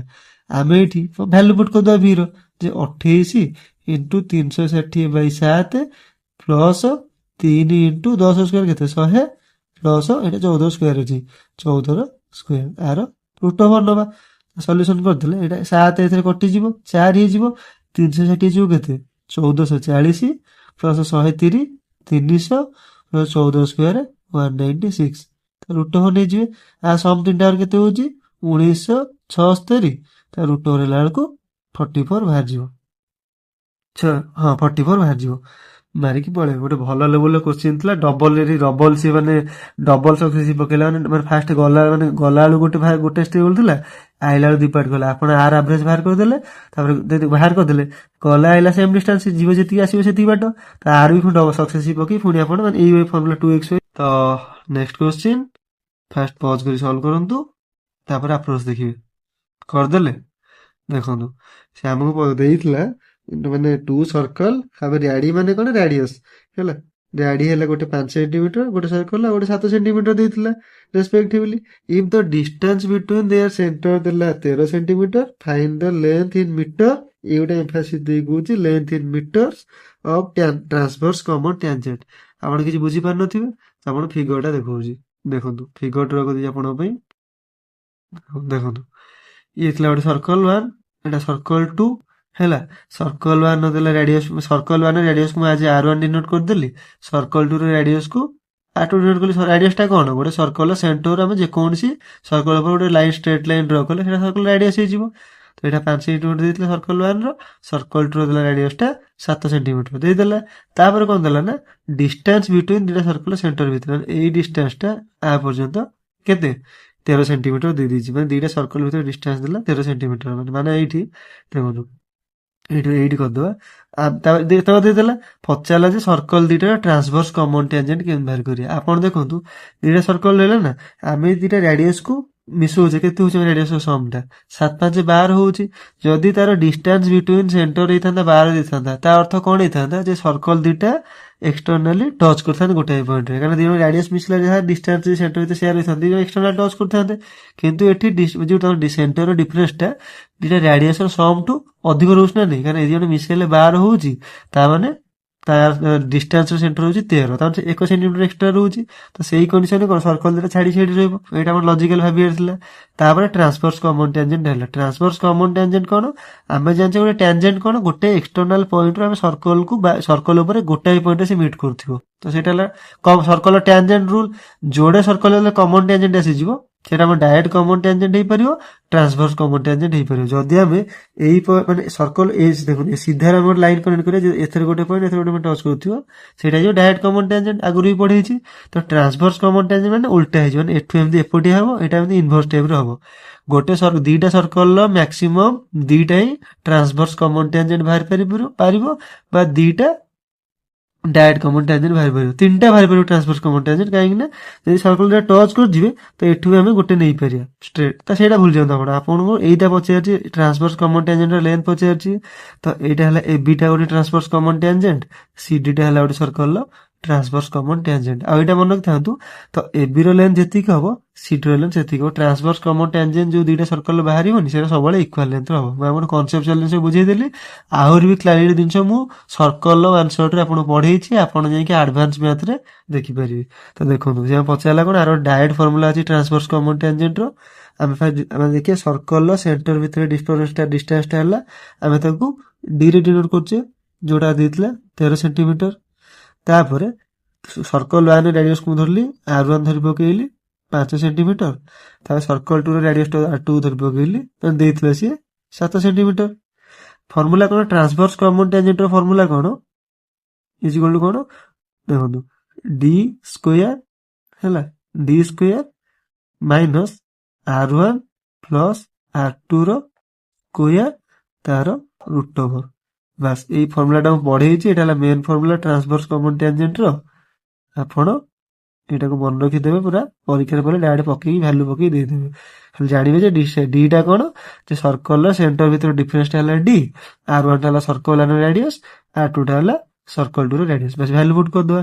କଣ ଦେଇଛି, ଡି ଟା ଦେଇଛି 13 ସ୍କ୍ୱାର କେତେ ହେଇଯିବ 169 ହେଇଯିବ, ମାଇନସ ତାପରେ r1 ପ୍ଲସ r2 କୁ ମିଶେଇ ଦେବେ, ବ୍ରାକେଟ ଭିତରେ ଅଛି, r1 r2 ମିଶିଲେ କେତେ 7 5 12 ହେଇଯିବ, 12 ସ୍କ୍ୱାର କେତେ ହେଇଯିବ, ଟୋଟାଲ ମିଶେଇଲା ବେଳେ ସ୍କ୍ୱାର କରିଛେ ନା, 12 ସ୍କ୍ୱାର କେତେ 144 ହେଇଯିବ, तार रूट ओवर नेइजिबे 169 ରୁ 144 गले केते 25, तार रूट ओवर केते 5 बाहरला। एइटी से हम ट्रैप करियो चांस, मतलब ट्रैप कर दै थांता। एइ जो 5 टा बाहरला, आमे सब सेंटीमीटर धरचे ना नहीं, तो एठी जो बाहरिबो 5 टा, एटा कोन रे बाहरिबो सेंटीमीटर बाहरला, एटा 5 सेंटीमीटर रे। से हम पचारजी को सेंटीमीटर पचारजी, से आपन पचारजी, सी आपन पचारजी मीटर पचारजी, से आपन क्वेश्चन पढु देखि भल से आपन पचारजी केते मीटर रहबो। आमे जानछे गोटे सेंटीमीटर हला 100 से गोटे मीटर हला 100 सेंटीमीटर, माने 1 मीटर हला 100 सेंटीमीटर।